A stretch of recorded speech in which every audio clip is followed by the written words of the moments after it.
Welcome back to the Saturday Football Show here on DR Sports with myself, AGT. My co-host is here, Fuad. We are, of course, reacting to that massive win for Manchester United, which sends them up to a mighty 6th in the Premier League. To speak about that one, on my right, we've got Manchester United fan Neeks. How are you, mate? I'm good, man. We're flying. We're back. Relax. 6 wins this season in the league. Clean sheet with... We don't talk about the defeats. We're just here for the good times. Of course you are. Good to have you. We're going to dissect that game very shortly. And on our left, we've got Saturday Football Show favourite, really, at this stage. It's Ben Spalding. Cheers, guys. Thank you very much. How are we? Thank you very much. Whose favourite am I? The fans or you guys? Definitely one of mine. Definitely one. Thank you very much. I like Ben on mine. For sure. The fans. If you are just joining us now, make sure you smash that like button. Neeks as well, man. Don't worry. We love you. Big up to Neeks. We love you. He's been around for a while on DR as well, and the Saturday Football Show. Make sure you comment with your thoughts of what's just happened. What does this result mean for Manchester United? What does it mean for Fulham? And also subscribe to the channel if you haven't already. And if you're a Saturday Show regular, let us know as well. We always like seeing the regulars coming back and enjoying the show. So help us out. We've got loads of great topics for you today. We've got some nice exclusive Joe Cole interview clips as well. The full interview is dropping on Tuesday. We'll have that for you at half time. We've also got the best of enemies as well for you. So it's going to be a great show. Let's get into the 3 o'clock kickoffs. Brentford, West Ham. We've got Burnley, Crystal Palace. Everton play Brighton at Goodison Park. Man City at home to Bournemouth. And Sheffield United play Wolves at 3 o'clock. Of course, we'll also be previewing the Newcastle-Arsenal game as well. But let's talk about the game that's just happened. It was a very late show from Bruno Fernandes, who gets that winner, the 91st minute, to put Manchester United 3 points up today. Neeks, talk to me about the performance and the result. The performance, I mean, it's what we've been seeing for the last few weeks. We're not playing very well. We play against a half-decent side, they beat us, or as this case, the season's been this year, they batter us. All our losses have been pretty damning defeats, and our wins have been pretty narrow, scraping, at home to Brentford, late from McTominay, late today from Bruno Fernandes, scraping wins with bad refereeing decisions against Wolves, coming from 2-0 down against Nottingham Forest. It's been Burnley, a wonder goal from Bruno Fernandes. It's been a very bad season in terms of our performances. The results are hardly any better, but today was all about the result, because going into the game, I don't think there's a Man United fan, let alone a rival, who was thinking, all right, this is the game where Man United are going to show what Ten Hag's philosophy is all about, what he was brought here to do. We're going to see some peak possession football, triangles and patterns of play. That was never going to happen. So it was all about the result.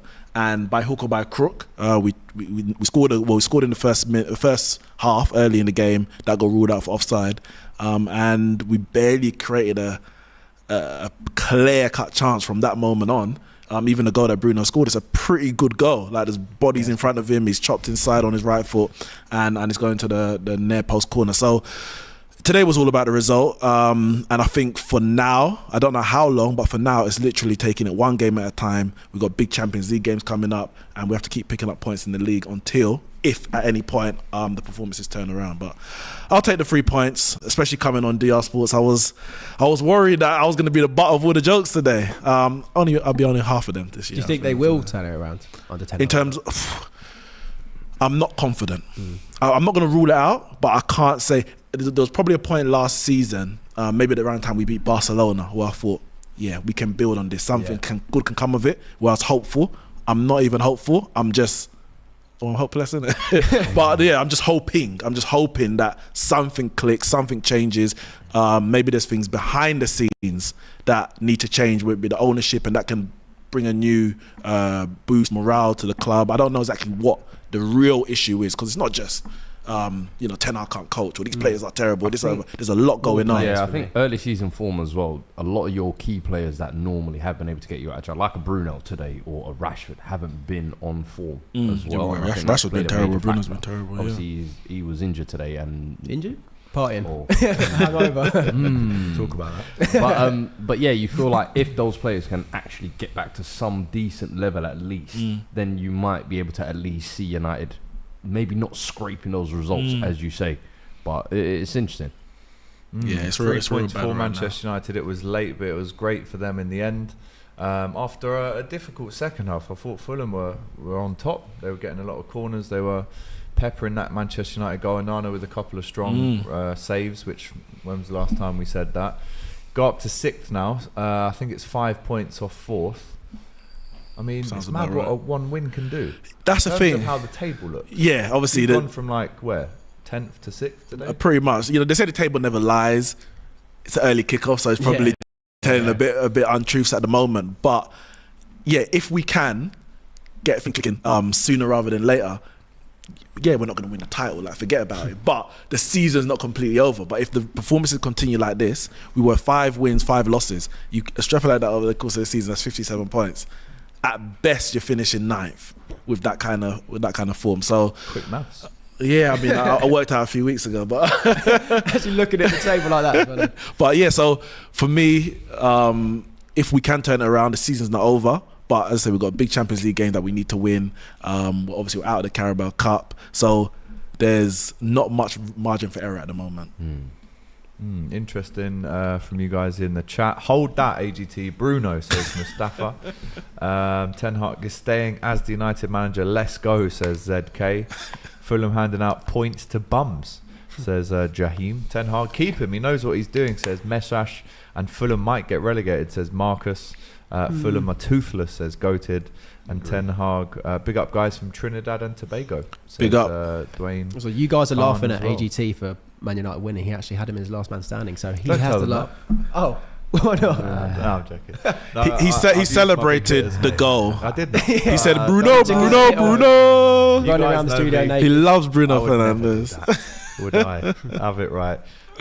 Bruno's goal was rigged, says Rigged? RAL. What does that even mean? That was one of the nastiest goals on that level of It's like a little pinballing. pinball, yeah. Oh, Keeper should have saved it. But he done well My to like bring God. it down and just be like, nah, here you go. Peak name. Ab Shizzle says AGT and the panel, keep up the good work. Best show on a Saturday afternoon. Thank you very much. We love Thank to you very hear much. comments like that. Shout out to you, my friend. Fulham have let me down, says Adapt or Perish. And why was there an old game on the update?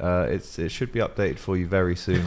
We were testing out the graphics. I hope you enjoy and are liking the new look graphics, by the way. You can see all the scores there on screen. We've got the Premier League live updates for you as well as soon as those 3 o'clock games kick off. We'll get into the lineups just now. Waffle FC, DNYG.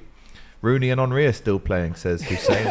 That's To be honest, the way that we're He playing right wishes. now, the way that we're playing right now, Rooney, he might do a job in this Absolutely team. love Better it. player than as a manager, that's for sure. Shout out to Cecil as well, who says lucky 3 exclamation marks. He's up in Newcastle right now. Lucky, was it in the end? Fortunate. We were fortunate. I would say that. Like, smash and grab. it's that we grabbed it. I don't even smash it because even though Fulham You had didn't a even smash, did you? no, we didn't. grabbed. We just grabbed, and took it and ran with it. Fulham had a decent period in the second half, but Anana made a good save. One with his right hand, one with his left hand or left hand side, but other than that, they weren't banging down the door. But neither were we. It was a poor quality game, and I think if either side got a win out of it, you say, yeah, I mean, Do you know the issue wasn't I feel a with great game, Fulham? but we take it. A draw was probably the fair result. Yeah, Probably was. With Fulham, I feel like last year they had a lot of players who were, you almost used to call them like the Renford rejects. Yeah. Like they'd been turned away from other clubs, whether it was Pereira, whether it was Willian, whether it was Wilson. Leno, Wilson. Yeah, kind of all these players who've Pereira. been let go by bigger sides, Yeah. and they'd come together, and it's like Mark Silva got them banded together, and they were performing way above expectations, in my opinion. And this season, they've almost like sunk into a little bit of reality, you feel like, and obviously losing their biggest goal scorer in Mitrovic. Mitrovic, yeah. Nearly lost Feel Marco the Silva difference. as well. To Saudi as well, Yeah. isn't it? But no, he's signed a new contract now, so maybe. Where are they in the league? Because someone mentioned potentially getting relegated, but I haven't really watched. I don't check the league. Even when we played them, they looked very kind of 14th, easy yeah. to play Okay. against, and I was just kind of thinking, I think there are definitely 3 worse teams. I think Oh, yeah. the Oh, yeah, Premier League yeah, is very yeah. lucky this season that they've got Yeah. Luton, Sheffield, Sheffield and United, Burnley that were the Burnley, teams yeah. promoted, but I think they could just kind of be taking a lot of losses this season. in my opinion, They were challenging especially- for Europe with us Yeah, one last po- year. yeah, Like, yeah. We were looking at them. They were ahead of us with a few games in hand, but we were worried that they were going to get it instead of us. But obviously, Yeah. luckily, we managed to Yeah, get it. Fulham lie 14th now, 12 points. Everton in just behind them on 10 points. So if Everton beat Brighton today. Fulham slipped down that table. They even could do more. as well, Everton. But it's still early days. I don't want to still preempt the schedule. I don't know if we're going to talk about Man United again after we finish here. So I want to talk about Ten Hag. Obviously, there's a lot of talk about Ten Hag in, Ten Hag out. And I mean, it's just deja vu. It feels like we come here, but around this period, every 2 years, Jose, probably actually Van Gaal, even though he lasted the season, there was talk around the November, December time that he needs to go. And a lot of people turned. I think we had so many 0-0 draws in a row. It was horrible. With LVG, Jose Mourinho, Ole Gunnar Solskjaer, and now Ten Hag. Around this time, second season, November, December, things start to go bad. For me, I don't want Ten Hag to get sacked. And it's not even in terms of a trust in Ten Hag, because he said, I don't really have much hope in terms of I believe we can necessarily turn it around and become successful under him. But I'm tired of, I would say, the people in the football club, whether it be the players or the people above the manager, getting away with just sacking the manager and carrying on as business as usual. Making it look like it's the manager's fault. Exactly. There's a lot of players who should not be here, who have failed, who have down tools on previous managers, and yet they're still here in this situation again. There's a board and an ownership who have been failing for at least the last 10 years, if not longer, in terms of the ownership, and they're still here surviving another manager. I will have no excitement, no joy, no even relief if Ten Hag is sacked, under the current structure, because I have no faith that the current structure is going to get it right in the end. Any manager that comes in, it's going to be the same thing again. Like, no, I might sound lying. They probably won't be performing. I think there's probably like 2 managers in the world right now that could actually help fix Man United. That's probably Klopp and Pep. I genuinely think no other manager. It's just a poison chalice. No other manager can turn that around, because, like you said, it's poison at the top. It's poison in the players. It's just. And this isn't to excuse Ten Hag, because as a manager you have a job to do, regardless of everything that's going on. You have a job to do, and this season he's not doing it. Last season he was doing it, up to a point. This season he's not doing it at all. There's things that I don't agree with in terms of whether some of the signings in the summer, some of the selections or substitutions during the game. As a fan, I'm allowed to criticise, but for me, while I'm not going to say if anyone says I'm Ten Hag out, I'm not going to say you're wrong, because the manager ultimately has to take accountability for his job, and that's to get results. But I'm definitely not going to be one shouting from the rooftops to get him out, because I don't see the long-term benefit of just sacking the manager. Now, if Jim Ratcliffe comes in, or any other ownership, and they want to go in a certain direction where they put football as the main kind of driving force behind decisions, and they want to move on the manager, I'll be much more comfortable with that than the Glazers just saying, all right, we're going to get rid of another manager because things are bad, because they've proved over the last 10 years they're yet to get it right. So I can't trust them to do it this time. To be fair, they have always stuck to the managers at least to the end. I always feel like till the wheels fall off. Well, yeah, till the wheels fall off, correct. Yeah. So I personally don't see the Glazers kind of just getting rid mid-season, especially looking at the managerial market out there. There's no one. It's just so bad. Ready-made replacement. There's really not. Antonio Conte, like Nagelsmann's gone off the market, who would have been maybe the appealing prospect, but I don't see many. Zidane. I mean, I wanted Zidane before Ten Hag. But he ain't been in the job for 3 years or longer. United fans need to stop this Zidane fetish as well. It is never in your life happening. Zidane will only manage a few clubs: Juve, Marseille, France, and Madrid. If it's not that, he's enjoying the fruits of his retirement. I'm telling you, he doesn't want stress. I mean, he's young, innit? So he wants to come United. No, of course he doesn't. Stress. And listen, I love Zidane as a player. Zidane is living the dream. But this thing, What's a job where he doesn't have to do any work? I'm chilling. Go and play football. I'm loved where I am. Do you know what I mean? No matter what club he goes to, of those 4, he'll be like.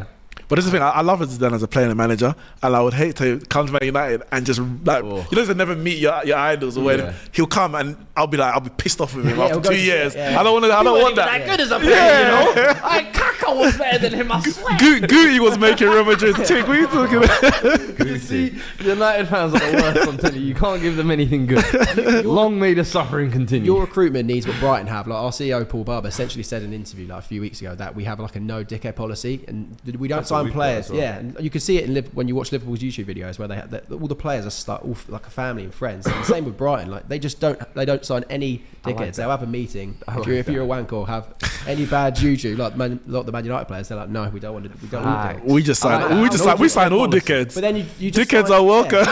Individual dickheads. That's all Man United sign pretty much. Devil dickheads. Yeah. Jesus Christ, we asked you in the poll right now, will Manchester United make the European places this year?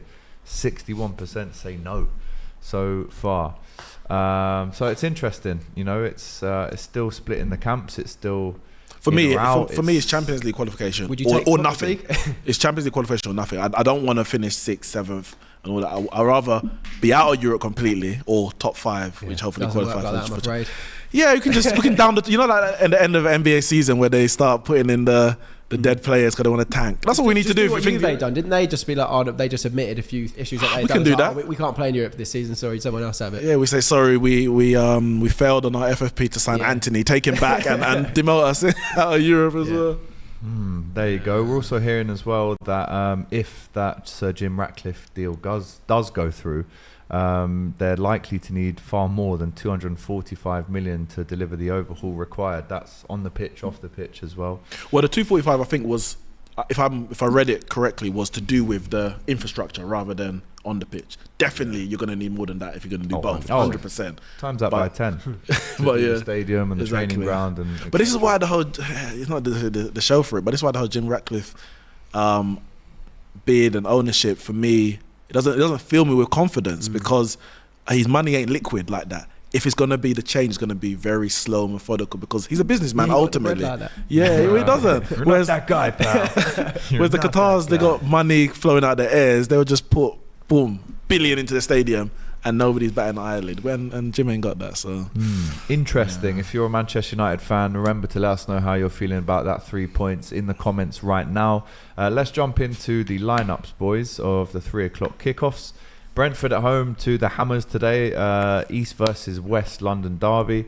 Flecken in goal for the Bees. And if you're wondering why Matisse was dressed as a bee, as Ben did ask me on Monday, it's because they got beaten by the Bees. Quite convincingly as well. But Flecken in goal. Aya at right back. Collins, Pinnock and Janelt with Onyeka, Norgard and Jensen in the midfield. The man who scored last week. Mbuemo, the man who hasn't scored for about 50 Premier League games, Neil Maupay, and Johan Wissa as well. I don't know what he was doing. He got caught up by a keeper. Didn't even get the assist. Yeah, because the keeper nasty. West Ham start with Areola in goal, as they have done over Fabianski a lot this season. Kufal, Mavropanos, Agard and Emerson at the back. Souček is in the middle with James Ward-Prowse. Jared Bowen, Kudus, Benrahma and Antonio leading the line again for West Ham. And some decent names on the bench as well there for the Hammers. Predictions for this one. Jump in the chat, let us know your predictions. But boys, what's this one going to end? All right. Right now in the table, Brentford currently in 10th. West Ham in the 9th. So whoever wins this one goes ahead of the other one for the time being. On the back of some confidence after beating Arsenal, of course. Battering Arsenal. Yeah, Can we say it like battering Arsenal. Yeah, fair enough. No mistakes here. I like that.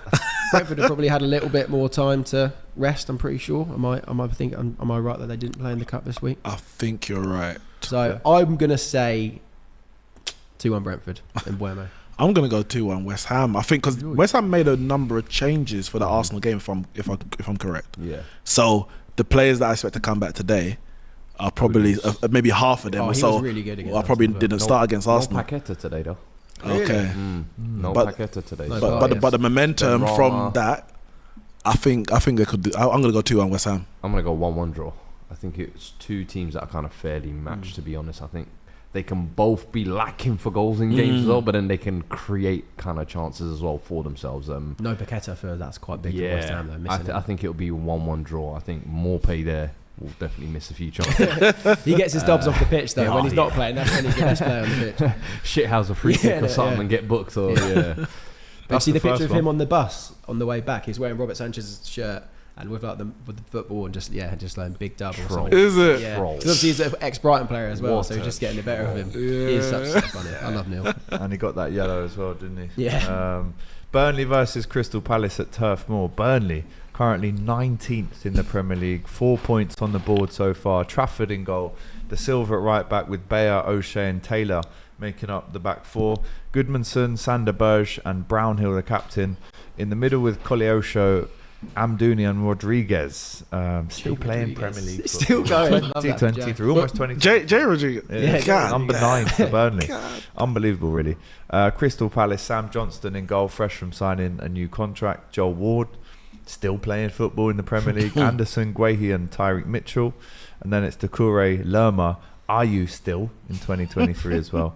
With Will Hughes, Schlupp and Edouard. still. Still. And Schlupp still, to be honest. Yeah, Jesus If I'm being Is frank. Eze on the bench? Eze is on the bench Okay. with Mateta. You've got Klein, still playing football in 2023. But still no Elise. He's still out. But Eze back in the squad today at least. Rob Holding on the bench as well for Palace. Score predictions in that one? I'm going to go 1-1. I think both teams struggle to score. Burnley at home, obviously, they need the win, but Crystal Palace are fairly toothless.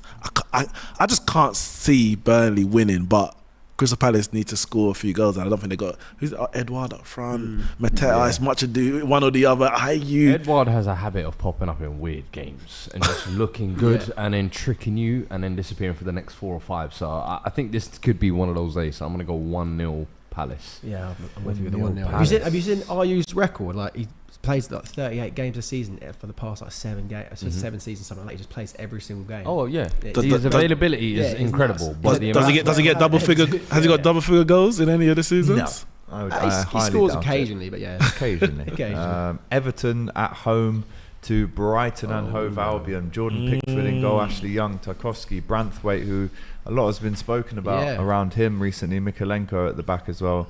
Jack Harrison, Garner, Gay, McNeil, Doucouré behind. DCL, Dominic Calvert-Lewin, fresh from scoring his 50th Premier League goal last week.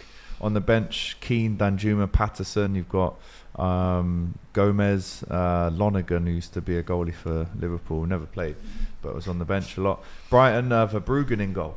It's Veltman, Dunk, Van Heck, Adingra, Milner in the midfield. James Milner, still playing football in 2023. Billy Gilmore, Mitoma, Pascal Gross, Lallana. Still playing football in Ferguson, 2023. 100%. How do you find that team today? It's quite interesting to see a few names in there that maybe aren't starting. It does, yeah. If Milner's playing midfield, then I'm confident because he gets found out a lot at fullback. I mean, he's 38 years old. It's unfair to play him there. He gets cooked by any winger with like any bit of pace. Bart Verbruggen is probably the biggest surprise because we do this swapping the goalkeeper stuff. Yeah, what's that about? Yeah. De Zerbi did say that he's going to do that less, so which is weird now that he's put Bart in. I think Bart's more of a physical keeper, a bit taller, so I'm guessing that's why Everton maybe balls into the box. That's all. He can deal with him a bit better than Jason Steele. Okay. Yeah. Milner, Gilmore, Pascal Gross and Lallana. You've almost got 4 central midfielders in there behind Ferguson. How is that going to work today? I actually really like that. It looks like Pascal Gross and Lallana could be playing behind Evan Ferguson. You know, they're so creative, both of them. Lallana against Fulham looked pretty decent as well. When he does have his cameos, when he's not injured, you can still see he's an unbelievable player. So if they're on form, and Pascal Gross will be because he always is, Evan Ferguson should Is get Van some Hecke chances. the new gem that's coming out this season? new one. Because I swear to you, I'm seeing him regularly on your team this season, and every time he plays, he seems to look good. Yeah. And I'm thinking, where's he been the last year or two? And I literally just had to pull it up now, and he's been away on loan at Blackburn and on loan at Herving. But you guys signed him in 2020. Yeah. And I'm like, bro, they do this all the time. Yeah, so is this the new one this year? I just started to notice it, and I was like, again, he's starting, and it's almost like Veltman was like that a few years ago, where he'd kind of just come in under the radar and just cemented 900k himself. from Ajax, which was a mad signing. Even Simon Adingra, I think I told you last year, I was like, he's the next one up after Mitoma, and then he's now starting for us. Right, crazy. Score predictions for this one. I'll start off. 2-1 Brighton. Yeah, I'll mirror that. I think 2-1 Brighton. I'm going to. Do you know what? Everton have been good lately, though, and they have been creating a lot of chances. I don't know. It could be a tough one. We got battered by them 5-1 not too long ago. And that's the thing. You guys have been very inconsistent, in my opinion, at points this 100%. season. So this could be one of those days where Everton just turn up being too physical for them. I'll go 1-1 draw. Ooh. Yeah, 1-1 draw. I'm going for a Desmond. Really? Yeah, going for a Desmond. We don't ever have clean sheets, so I reckon DCL will probably score, and it will be... Yeah, I might go 2-2 as well, actually. We've got 3-1 Birmingham in the Brighton in the chat. We've got 2-2 as well from Vince. We've got a 5-0 as well. 5-0? Yep, 5-0. That's the next game. It just says 5-0 with the little thing emoji like that, so it doesn't say what team. Fulham are getting relegated, says FT Clips. We've moved on from them. 4-2 Brighton, says Josh D as well. Wow. Interesting there. Let's move on to the Etihad. Manchester City at home to the Cherries. Edison in goal, Walker, Akanji and Ake all at the back today. Stones and Rodri just in front of them. Bernardo Silva, Alvarez, Kovacic, Doku and Haaland through the middle. Doku is sensational. Ref. The bench, I love watching the bench is a joke, right? Ruben Diaz, Calvin Phillips, Grealish, Ortega, Vardiol, Nunez, Foden, Bob and Lewis. Unbelievable. Who the hell's Oscar Bob? Unbelievable. Who is Oscar Bob? For the Cherries, though, they've gone fairly defensively, as you'd expect. Radu in goal with Aarons, Metham, Zabani, Kelly and Kirkez at the back five, with Christie, Scott, Billing, Tavernier and Dominic Solanke through the middle. Justin Kluivert on the bench for them after scoring that header against Liverpool in the Carabao Cup during the week. What score prediction there, boys? Are we expecting what we all think? 5-0. 5. Two goals, 2 assists for Haaland. I was going to triple captain him, but I'm saving that for Sheffield United. And then watch, he'll do nothing. Yeah, he'll get dropped or he'll be rested. I'll go 3-0 City. I think it'll be a formality once. 4-0 City for me. Yeah, 5-0. Sorry, Jerry. I've got to apologise, but it is what it is. You're playing Manchester City away. So good luck to the Cherries in that one. Sheffield United at home to Wolves. Sheffield United desperately need some points. Currently 1 point on the board. They could go on to break Derby County's record. They already broke their own record as well for having the least amount of points at this time in this stage of the season, which is crazy. 1 point out of 10. They've really got to start winning some games, especially at home. And teams that are around them, I know Wolves are currently in 12th, but let's go through the team of the Blades. Fotheringham in goal, Baldock, Trustin, Robertson at the back, Bogle, De Souza, Norwood, Hamer and Thomas in the midfield, with Brewster and Cameron Archer up front. But is that team going to beat this team of Sarr, Kilman, Dawson, Gomez, Semedo, Lamina, Doyle, Ait-Nouri, Mateus Cunha, Hwang and Kalasic all up front? The Korean guy. Yeah. Hwang. 3 top, well not top, but Hwang especially is on fire right now. Yeah. But it's all their attackers starting, and on the bench you've got the likes of obviously no Neto as well. Yeah, man. That's Fabio Silva, man. Otto, João Gomes, no Neto as you mentioned, which should be a massive miss for them going into the rest of the season. Let's see how quickly he can recover. It was a pretty nasty hamstring tear, it looked like, holding the back of his leg like just that. finding his form as well, man. Yeah, man. He's had so many injuries as it is already. Like, he's good enough to play for, I think, any of the top 6. Maybe not going to start for Man City and maybe not Liverpool. Be like a Trossard almost. Yeah, but I think he's better than Trossard. I think he's better than Trossard. That's a good comparison. Is that big a shout? I don't know. I think ability-wise, I can hear it, but I think Trossard is underrated as well. Definitely, yeah, he's done more, I'd say. Hwang is slept on, to be honest, says KJSJ. That goal last week with the great goal. Quick stuff. I think, and it's not the first time he scored those types of goals. He scored a couple of good goals since he's been here last year.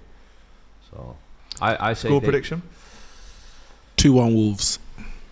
Brave of you to think that Sheffield United are going to score. They're at home. They've got to get something for their fans. They actually haven't been too bad this season, from what I've heard and seen very little. But I've heard that they actually, every time they've had these performances, they haven't been awful. They just can't score. Yeah, they can't score. Against City, against the better teams, I feel like they have performed well. I don't know, though. I feel like Wolves have been very unlucky and very good in a lot of games. Maybe just not been able to score as much as they'd like. But with that attack kind of going all out today, I'm expecting them to 2-0. I'll go 2-0 Wolves. I'll go, even though it's away. I want to give Sheffield United a point. I'm trying to here, but then 3 strikers on for Wolves. I'm sorry, Chef. I'm going 2-1 Wolves. but I wanted to give you a point. I'm saying 2-0 Wolves. 2-0. 2-0. You know, I said 2-1 already. Yeah, The crazy thing about Wolves, because if I remember, the second game of the season, was it you lot beat them 6? Is that correct?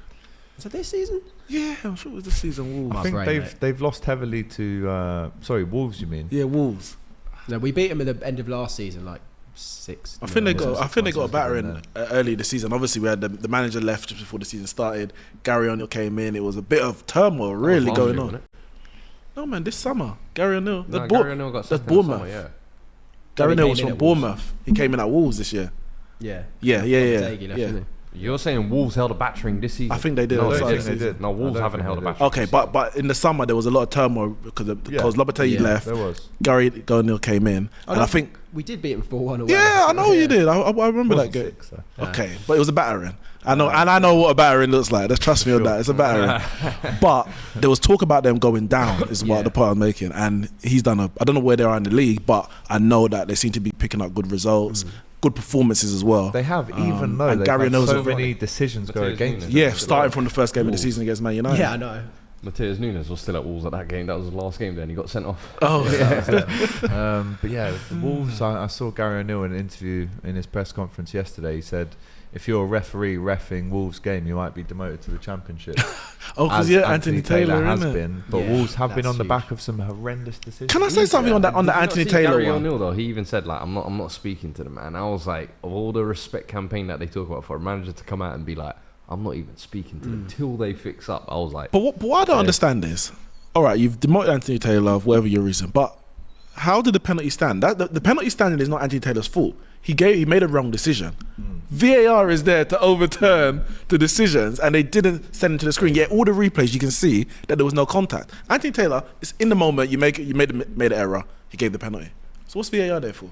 Exactly, and it took. So it's them who need to be demoted to Championship. Funny that PGML haven't apologised for the mistake, but they've demoted him. So they obviously realise something's wrong. And it's the VAR who should be one getting demoted if anything. Well, there you go. Listen, it's 3:00. It's a Saturday. You know what time it is. It's kickoff time in every single game up and down the country.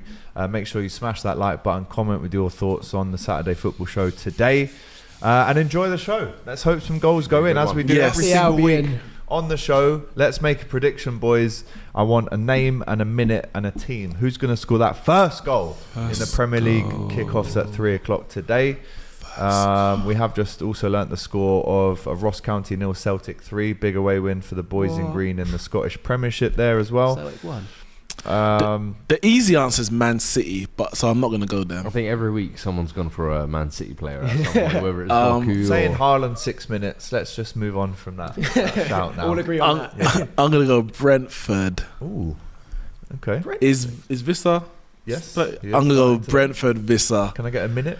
6 minutes. 6 minutes? Oh wait, we're like 3 minutes in already. No. We're 3 minutes in. Yeah, That's what I mean. nine. Yeah. All right. We've got DCL 12th minute from FT Clips. We've got Maupay scoring in the 9th minute. Hasn't happened for a long time, my friend. Pascal Gross, 8 minutes. Oh, I love that. Pascal Gross, 8 minutes. If I'm avoiding Man City, I'm going to say Cunha, 12 minutes. Does Cunha score? I'm going Evan Does he score? Ferguson. He will today. He will. Evan Ferguson, 11 minutes. I hope you're That's right. what I'm going for. Let us know what you've got in the comments as well. Kudos West Ham, 14 minutes, says P. Christopher. Jared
I think it was 2019. I might be. What do you react? Oh, how do you react to that? And how do you take that news? Because it's got to be a massive hit to the ego. I mean, it is, but it's one of those ones. Imagine you're a player and you're like, oh, you can't drop the big players. The younger players or the smaller ones get the drop. I think Howard Webb and the PGMOL had to make a stance because they've had so much criticism this season, and it's just apology after apology after apology. People ain't buying it anymore. People are expecting the apologies just so they can say we don't want your apology anyway. Like it's gone way past that. Something else has to happen, and I think again for me, Anthony Taylor made a mistake. I didn't watch the game, so I don't know all the decisions throughout the game. But if he's been demoted for that penalty, I think that's harsh because, as I said, VAR is there to make the decision. But if it's for the general performance and maybe his form over a few games that obviously they're going to analyse. Do you take that into account, do you think? I think you have to, because you have to. There's two things you need to do. You need to make it clear to the referees that you got a job to do, but you can't just keep getting away with bad performances. And if you do it to one of the big heads like Anthony Taylor, the rest of them kind of know, whoa, if he can get demoted after 10 years in the Premier League, none of us are safe. And everyone, I don't go after referees like a lot. I see a lot of people do on social media and otherwise.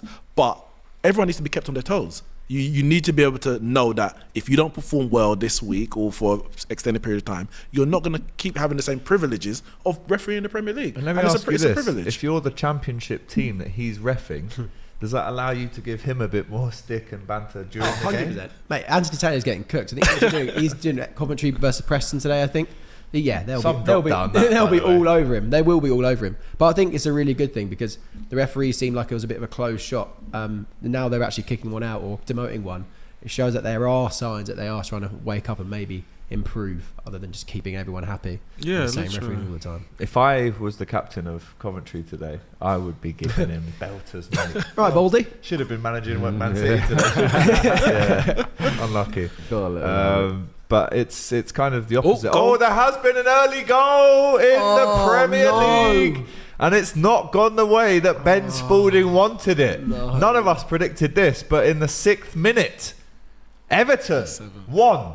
Brighton and Hove Albion 0. This is carrying on really from Everton's decent form in most competitions. Who's it going to be? I reckon, of course, they're in the quarterfinals of the Carabao Cup now as well. It's Vitaly Mikalenko who had that with the goal. 7 minutes in, I can confirm no one had that in the chat when I asked you who would be the first goal scorer and minute as well. Such a poor start. But listen, there you go. There you go. As for Everton's been playing well recently, scoring goals, creating chances. I'm not surprised they've scored, but we'll see what it is. I'm surprised that it's this early, to be honest. And also, he's the left back, isn't he? When's he ever scored? Probably his first goal, knowing us. Oh dear. But yeah. Oh dear. Awful start up at Goodison Park there for Brighton. It's still massive early days though. So Ben, you probably still to concede now is all right. We always concede anyway. So. But just going back to the referee situation, Fuad, Rebecca Welch became the first female 4th official in the Premier League today for the Manchester United-Fulham clash. Made history, and she became the first female to take charge of a championship fixture and now the first one in a Premier League fixture. And she kind of adds on to that bit of history created by Sean Massey, who back in 2011 was the first assistant lineswoman in the game. Of course, there was. We've seen it in the Bundesliga as well. I think in one of the female refs. There yes, as well. I think. There was. Yes, it's been happening before. I think it's just more carrying on the kind of trend that's kind of been happening. Fair play to her. Do you know what I mean? Yeah, but interesting because obviously you said she's refereeing in the Championship before, so now the Premier League is like another step. Of course, but it shows that. Well, I don't know. Obviously, she's not necessarily a straight replacement for Anthony Taylor, but you need to have the kind of the jeopardy and the opposite of that, where you're in the Championship, you're performing well, go up, and you can go up to the Premier League, and equally, if you're not performing well, you get demoted to the Championship. So what happens today if Anthony Taylor has an absolute howler? Well, is he going to League One? He needs to hang his whistle up, mate. He needs to hang his whistle up. And what if he happens a howler in that game as well? It'll be at Yeovil soon. But big up to Rebecca Welch for that, making history today. I'm sure there's only good things to come for her. Did you hear about this one? Speaking of Brighton, yes. Right, the Arsenal under-18s were supposed to go and play Brighton today. However, Jack Wilshere's Arsenal under-18s drove to Bournemouth. Bournemouth, by the way, 95 miles further along the coast than Brighton. A nice trip through How the did New you Forest. get that wrong? Where's the Palace Pier? No, we're in the New Forest, actually. Oh, shit. Excuse me. Get that wrong? Yeah, What? The coach messed up, so the game was postponed. Wait, the coach messed up or Jack Wilshere messed up? No, the And Who his typed that specifications- his postcode in the sat nav? Yeah. Who gave him the postcode? They both begin with Yeah, B, to be because the fair. driver doesn't just put in. He's given a postcode. I don't know, man. The driver could have just misheard and put his own postcode in. Go. But yeah, there has That's been another crazy. goal Yeah, in the it's got so Premier funny. League. Neeks, let's come to you. Who has it gone to? And 2 goals early on in the Prem. We're liking this on the Saturday love Football it, Show. we If love you are too, smash the like button. It's gone to Brentford. 1-0 against West Ham. It might be Vista. Is it? I mean, I'm a bit. I said 9th, but I think it's like the 10th or something like that. Ooh, But I don't know who scored, but it's 1-0. Oh, yes! Neil Maupay. Love that. Wow. Neil Someone Maupay. actually might have said that. Someone said Someone Maupay did. is going to score Someone today. did, You yeah. said 11 he hasn't minutes, scored though. in 50. He ain't going to score. Did they score? No, wait, we've got to do a VAR check. Yeah. We've got to do a VAR Someone did check on say this Maupay. because I need to check because someone. Oh my god! No. Someone said Maupay scoring in the 9th minute. Okay, so they're a couple of minutes out. 2 minutes And out. The first Still goal, a good even. shout. What a shout from you! Who was that? DNYG. Shout out. To Big you. up, He's a big model up on the yourself. channel as well. So Love that. he said Maupay 9th minute. He's clocking himself now in the chat. That was a great shout. And Neil Maupay first goal in 50 odd Premier League games at home to West Ham. Unbelievable. Havertz was the driver of that coach. Says Joshua. You know the thing about it, because you said they postponed the game. Yeah. So it's going to be rescheduled for whenever. So, okay, let's just say in the Premier That League. shouldn't be a postponement, in my They should opinion. Of course not, That but should be is a that 3-0, forfeit from 3 Arsenal. points? Yeah. It should be. 3-0, But let's say, for 3 points. example, okay, A game was scheduled. You chose not to turn up to Rodri the against game. Man City against Arsenal. Man City coach ends up, I don't know, let's say they end up in Brighton. Rodri was supposed to be suspended for the Arsenal game. Now he's suspended for the next domestic game. Right. So when they reschedule the Arsenal game, he's available. Genius. Like surely you can't just suspend the game or postpone the game. I know it's under 18s, but no. We'd like to think this would never happen in the Premier League, but It's a human who drove. Driver's a driver, isn't it? He's Are not they still in a under job? 18 driver. Are they still in a job? He's a driver. He might got demoted to the championship. Demoted to the under 16. I do love stories like this in football. It Yeah, just shows great. me that there's a bit of funniness That's around. hilarious. It's not all just robots who Yeah. get in the coach. They go to the destination. Mistakes can still Well, happen. if we had driverless coaches, then AI coaches. he would know exactly where Straight to to the go. postcode. You just talk to it. That Go is to until They Bournemouth. veering off the road at 100 mile an hour. It's like, hey, whoa. I would love to have been a fly on the wall in that coach, because at what point do you realise you're pulling outside the vitality and you go, hang on, Hang on a minute. sure. I wonder if they got out and like, wait, and we got a game here This is today. what I know. Like, This they is mu- what I'd like to know. Yeah, they At got, what point Why is did it they taking realise? this long to get to Brighton? I mean, if you're on the coach, the players definitely wouldn't have noticed. No, you because wouldn't, innit? Headphones Oh, on, yeah. you're just seeing cars flying Playing past. Uno. You're like, yeah, this is normal. That's annoying though, because wow. you've just done like a road trip for no reason. Yeah. There's nothing worse than being seated in that position for Yeah. 2 hours or whatever. Around 2 hours. You get there and then you come back. It's got to be the same traffic. Sure, they're It's going not to like the you're getting beach off. or something. No, not mate. The weather down taking south, a I've day just gone, off. it's not Tomorrow, good. no training. It's not good This down is there. what I would have liked to have happened, though, as a resolution. Instead of scrapping the game, right, call up Bournemouth and say, listen, we messed up. We'll be there in 2 hours, so do your warm-up, but you can start with a 1-0 lead. They're probably playing anyway. Is that fair? No. Decent- You're decent handicapping shot. yourself. You're handicapping yourself. But yeah, that's, 95 miles, that's not Forfeit exactly and a go 10-minute home, man. drive, is it? That's The driver probably a must have couple hours. thought at some point, thinking, right, this is the New Forest, and all the signs are saying Bournemouth. Like, haven't seen any sign of Brighton here. How has he not figured that out? How far have they got? Do you reckon they turned up to wherever they're playing? Like, I training would ground love or to know whatever? that. I thought, oh, Let me hold on quickly a do a look, Twitter search. There must be something on there. There must from be Brighton to something a bit Bournemouth, more. it's probably like just under 2 hour drive as well. That's what I mean. Could you not have pushed the kick-off back a bit? But if you're Brighton, you're saying, no, mate, Yeah, we've sorry. got everyone ready. You're not here. We're taking the 3 points. We'd actually like to see how that story finishes. So let us know in the comments what you think to being about that one. Splash net. Oh, God! 14 minutes in.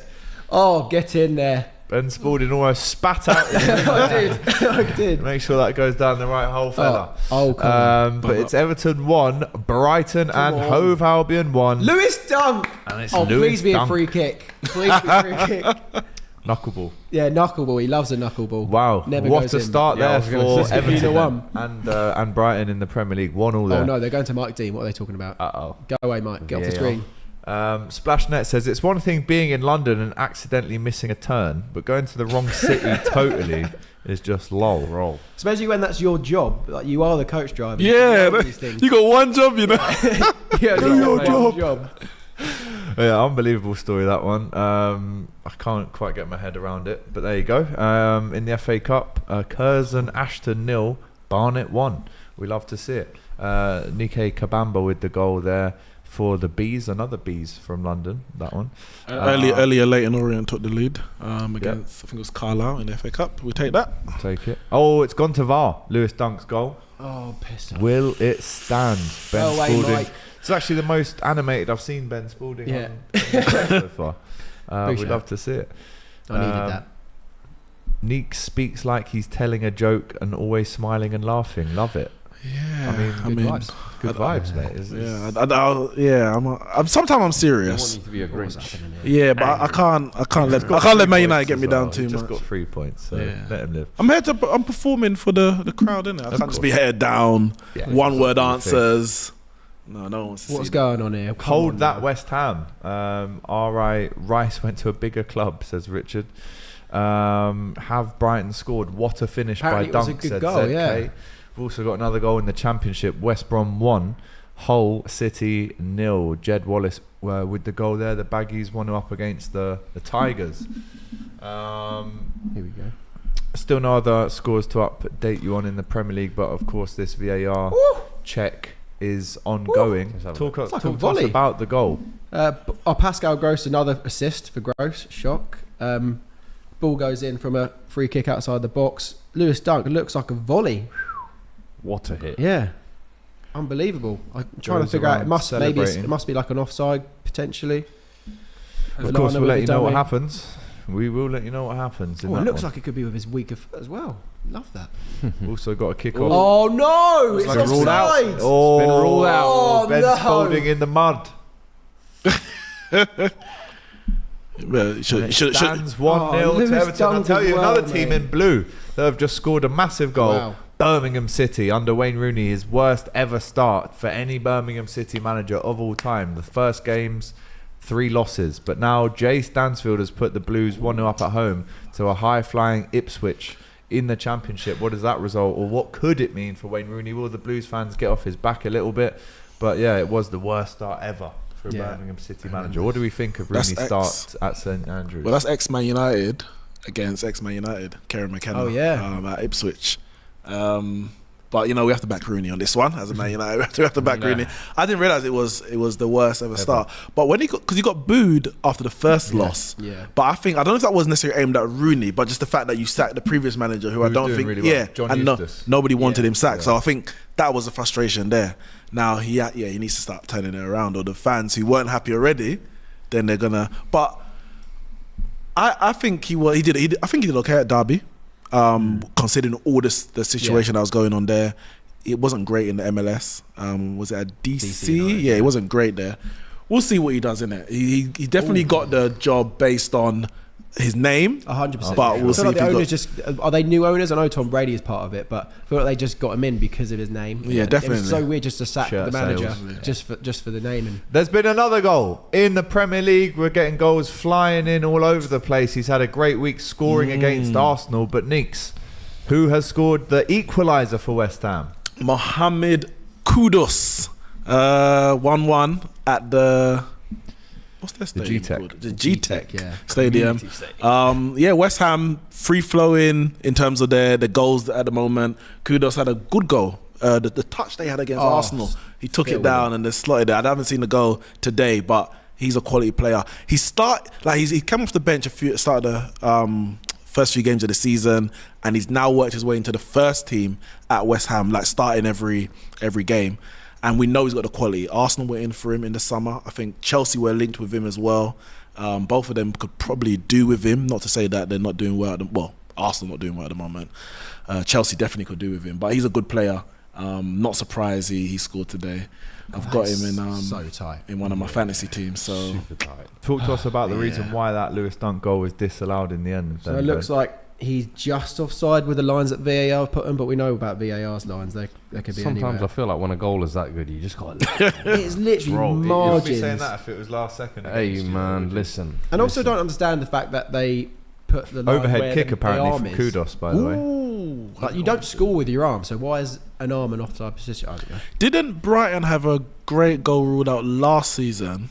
Yeah, For an Alex offside. McAllister. And then, but they scored a great one straight Yeah, and after he or scored something like another- that. He scored a Yeah. hat trick in that game, didn't he? Oh, if it stood like the Yeah. if that one stood, yeah, it would have been. I remember people said the same thing. Like when a goal's that great, you can't rule it out. Just Let it go, man. Turn a blind eye. What a beautiful goal, says JG Days. That was, of course, referring to Mohamed Kudus, who is really starting to cook now for West Ham. Yes. And there's an argument to even say that maybe he pushes up and Antonio comes out the team, but West Ham get their equaliser. Wow. I'm just seeing the replays of Kudus' goal. Cross comes in from the left, and he almost scissor kicks it side on. Just catches it on the volley. Yeah, I let me think see it's this. Ben Rama who whips it in and then bow left. Great Ooh, that's a great goal. No, it reminds me wow. Remember that Robben goal at Old Trafford for Bayern Munich? Nestled in the Yeah, bottom corner. this one's probably slightly. But This one's probably slightly because the angle that he's at, and he's having to hook himself That's around. the type of player he is. Great Though. goal. X Factor can give you something out of nothing, almost like how many West Ham players could have previously done that? They've always got those types of maverick players. Yeah, to be fair. The Lanzini, Payets, the Payet, Di Canio's, Lanzini. Players are always able to give you a little something out of nothing, but he is going to be quality. he said Paqueta that. even more recently, yeah. I Absolutely. love what he done against Arsenal. He literally barged Barged Nelson on the little- floor and then just done yeah. step overs. Absolutely no one. Outrageous. That is proper football there. John says, what a goal from Kudus. What a lad. Kudus is as well. That's a great goal. Fantastic goal. If you haven't seen that, make sure you go and watch it today. You know, so you know we what's had, funny? sorry, go on. All these goals flying in, and Man City can't get one against Bournemouth. Yeah, at what's home. going on there? Like, what the hell, man? I got 5-0 on this. I got. Don't speak too soon. You wait forever for Promise. one and then two will come at once. Listen, I captain Haaland in it, so That's one of them. With is it? everyone. So Everton 1-0 up, it remains. But there's been another goal in the Premier League. Ooh. But who has it gone to this time? Fuad. The goals are flying in. Jeffrey Schlupp has made it 1-0 in the 22nd minute for Palace against Burnley. And if that score stays the same, that's my prediction bang on. Curtains for Burnley. And we mocked Jeffrey Schlupp for still playing football. We did. in 2023. You know? It's unbelievable. Still scoring in 2023. He is. I mean, it is Burnley, so does it count? I don't Of know. course it counts. Oh, okay, fair Everyone enough. Fair counts. enough. Speaking of Everton, who remain 1-0 up at home to Brighton after that disallowed goal from Lewis Dunk, there was the news this week that Abdoulaye Doucouré has been made the highest paid Everton player after his heroics. I have to quote it because, you know, over the last 6 months. Do we think he... What's he on? Do you know? I don't know. I can't disclose that information, but what I can do is tell you that he is the highest paid Everton player. Deserved, do you think? Probably. New contract? Yeah, because he's part of it. He's like the driving force. You see the energy that he comes with, and even the quality at times. Some of the goals that he scored at the back end of last season, and if I remember correctly, this Scored season the as goal well. to keep them up Exactly. last year. He's the energy, he's the driving force in that team. They've got some players that might be a bit more flary than him or anything like that. Not that many, to be fair, but maybe one or two. But he's key for them. Like without him, they probably wouldn't be in the Premier League right now. And the upturn in form that they've had recently in the results and the goals that they're scoring, he's a lot to do with that. So who are you going to give it? If it's not him, Dominic Calvert-Lewin, but he's so injured these days that you can't say he's more important than Doucouré at the moment. So yeah, he deserves that. Just in some other scores as well, Bayer Leverkusen have gone 2-0 up in their game versus Hoffenheim, Already. stretching the lead at the top of the Bundesliga. Later on, there is the big classic. Dortmund at home to Bayern Munich at 5:20 as well, I think. So should be a big one today for the Bundesliga. Xabi Alonso really showing the world how good he could be as a manager. I believe there is a clause in his contract that if the 3 clubs he played for come in for him, he's allowed to talk to them: Bayern Munich, Real Madrid and Liverpool. So yeah, come on, mate. Let that happen ASAP. Get Klopp out of there. Yeah. Get him. Everyone thought it was going to be Of course. Gerrard's successor, didn't they? It's Mate, I interesting said now. Now you've got Alonso Xabi Alonso ago. coming in. I swear to you. I said Alonso I'm gonna show time you. ago, and there's video proof. I did this thing with Talksport outside the ground. They said it was Gerrard going to be. It was when Klopp was going through it last year, 2022, and I was like, mate, Xabi Alonso is But now he's doing more incredible well this year. positioned than Gerrard. Who was he at before? Leverkusen. Sociedad. Was it Sociedad? It was at Sociedad, their B team, I think it Yeah, was. it was. Okay. And then they That's where he came through. Yeah. Wow. A question for me from Ricky Proctor with the super chat. Thank you, my friend. He says, AGT, Gravenberch, Thiago, Wijnaldum, Fabinho, Henderson, McAllister, Soboslai. What's your best 3 on ability? If it's ability and ability only, Thiago. I'll also chuck in Soboslai. And the last one is a bit of ability. I mean, you need someone to hold that. So maybe I'll go peak Fabinho. Peak Fabinho. Yeah. Oh, another goal in the Premier League. Another one in the Premier League. What a start to the Saturday football show we've had, by the way. Who has it gone to? There's a goal at Brentford. But Ben, who scored it? The Irons have scored 2-1 to What a West turnaround. Ham. Jared Bowen. You reckon? No, I'm telling you. Oh, Yeah, I'll tell you. Yeah, Jared Is that Bowen. what you Yeah, reckon? no, Oh, it's it's the goal scorer. Jared Bowen. Jared What a week Bowen. for him as well. Goal against Arsenal. Now a goal again away again for him. He seems to play really well away from home, Jared Bowen. But West Ham, after being 1-0 down from a Neil Maupay goal, and now 2-1 up 26 minutes in, Jared Bowen with the goal. Plymouth 0, Middlesbrough 1 is the latest score in the Championship. Josh Coburn with the goal after 23 minutes. But I would go out of that 3, Ricky. I'd go... Are we talking about they're all at their peak at this time? Okay. Then I would say Thiago, Soboslai, which I don't think we've even seen as peak, No. which might just go against what I've said.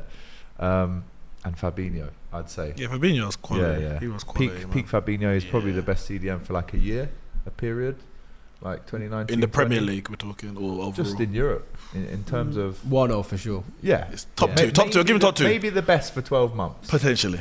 When we were winning all them trophies. Potentially. There we go. But yeah, West he Ham was have quality. turned it around. Says He was quality. He was quality at Monaco as well. He was playing right back there. He was playing in He midfield. took all their penalties for Monaco as Is well, he? in a Yeah. team with Mbappe in. Mad. Yeah, he's Yeah, our that's third good, or fourth choice penalty taker. West Ham saw Maupay score and said, "Now we have to fix up." Says adapt or perish. Shout out to you for getting involved with the chat. Little cheeky fact for you from the world of football this week. VAR As check. that Bowen goal now goes to VAR 27 minutes in. Jude Bellingham currently tops the shirt sale list in Europe, Wow. which is no surprise. But there is another surprising name that's cracked into the top 10. I'm going to go round the table and ask you, as Yeovil have now doubled the lead against Gateshead. Jordan Stevens with his second goal. And Michael- Shout out to Yeovil. And Michael Carrick's Middlesbrough take the lead away Yeah. at Plymouth. Give me a name that you think has sneaked into the top 10 shirt sales of the week. Of the week. Of the week. I The week. guarantee you won't get it. I'm trying to hide it because. So what you say? They're second. Are they second? Are they second on the list?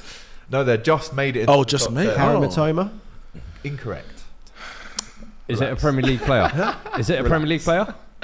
It is. I'll give you that. Well, I thought Japanese, they absolutely love him. He's like No, a god they do. over there at the moment. They do. Yeah, I have But to they think probably already it's have a got to shirt, be do they? either an Arsenal or a Man United player. They are Man United player. I hope nobody's buying our shirts. Harry Maguire shirts. have Yeah, gone up. Scott McTominay. No, I'm thinking someone like a Garnacho. Oh, he's someone got like it. Did you look at the screen? No, I didn't. Was it Ganacho? It was Is Garnacho. it? How? See, That's because of the unlucky. guy, kids, man. the way the kids are these days. No, they'll just buy shirts but why for this Garnacho. week? What's happened this week for him to get that? These I don't know why. DHK There's stats. just a spike this week. I feel like it must be. I don't know. It's something linked to Messi winning the Ballon d'Or. I feel like Argentinian. He probably put on his Instagram. Messi might like. Yeah. I feel like it's something linked to that because why this week we That's got battered very by Man City, battered by Next one would have been Newcastle. Saka probably, but yeah, That's those types of a players. I shirt. don't know why they seem to have like a lot of hardcore stands. If Mm. you know Yeah, what I mean? Like Garnacho on has Twitter, the Twitter stands. Yeah, you'll yeah. go on Oh, there here and you it'll be go. like Garnacho Stan account or Nacho 17XX. I'm like, The inevitable enough, has man. happened. It's at the begun. Etihad. It's begun. Yep, Manchester City won. The Cherries, Bournemouth 0. It's taken them half an hour, which I think none of us Impressive maybe for Bournemouth. predicted. Doku. And it's Jeremy Was it? Doku with Yeah, the goal yeah. Baller. Jeremy. Absolute baller. for the Hitting the gritty. citizens. We had a couple of other guesses for the top 10 names, we had Rasmus. Yeah. We had the Korean guy. Oh, him. Wang. Who? Oh, Wang. Fuad acting like he wasn't looking at AGT's iPad. See, I don't know. Maybe he thought you're right. For me? Accusations. That was hella nice. False accusations. Yeah. Haaland Beat had the that case. hit the post earlier as well, 22nd minute. Doesn't surprise me at all. Best Saturday football show, more than you can believe, says Oyoy Savaloy. Shout out to you, my friend. Arsenal, your team playing at 5:30 today. Let's talk about that one, boys. Tough game this for anyone, as we know. It's one of the most cliched things in football, isn't it? That it's always a tough day out at St James's Park. Not for Liverpool, but that's a tough game for Arsenal. We've seen the previews. We've seen Robbie up in Newcastle last night with Matty Renton. Robbie was in Pop World. No way. Night in Newcastle. Can we just get that right out there? I'm sure we can get a clip I for need you in the second videos. half. I need But if videos. you go on AFTV's Instagram, you will in fact see Robbie not only just in Pop World but behind the DJ decks, because Oh, obviously real. if the Playing big, North London forever. if probably. Crucial Robbie's turning Yeah, up he to got to the get on the mic, man. What are you talking about? He got to get on the mic. So yeah, listen, he's obviously had a great night last night in Newcastle. But Matty Renton said in his preview that he might not be having the best night tonight in Newcastle. What do we think this game is going to give us? A 5:30 kickoff. A confident Newcastle team after battering Man United. Oh, now you know how to use the term battering. Now we're using battering, yeah. I don't know. I really do think Newcastle will beat Arsenal. Yeah, I feel that they're looking good. Newcastle. Tino Livramento, who I've always rated, coming back from injury. I think he had a pretty nasty Man of the injury. match, I think. Yeah, he's man of the match Yeah. against. Their depth I think he's man of the match against City and also Man United. So yeah, he's looked really, really good. And yeah, I feel Newcastle probably have a bit. I don't know, the home advantage as well. I think they'll probably nick it. All I'd say It's is still a big shout though. don't take what Newcastle did against Man United as any reference not, no. to what like Arsenal are far better than us right now. So I think it can be easy to look at obviously what happened in midweek. Newcastle 3-0, Arsenal lost 3-0, confident they're at home.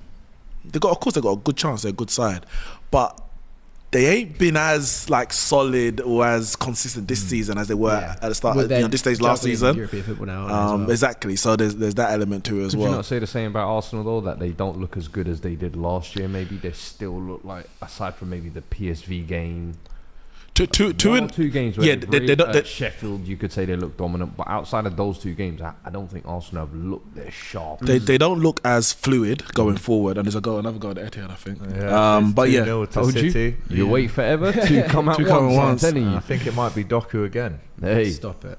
Is it? Jeremy. Is it Doku again? Indeed, it is Bernardo Bernardo Bernardo Silva. Silva. 33 minutes, and there are the floodgates well and truly opening at the I know Etihad I've just said now. Newcastle to nick it. I was thinking about their team that they played against Man United, and they had Dummett and Kraft at centre back. Yeah, they changed the Apparently they've got quite a changes. few injuries as well. So no, I might go back So on that. Isak's obviously out.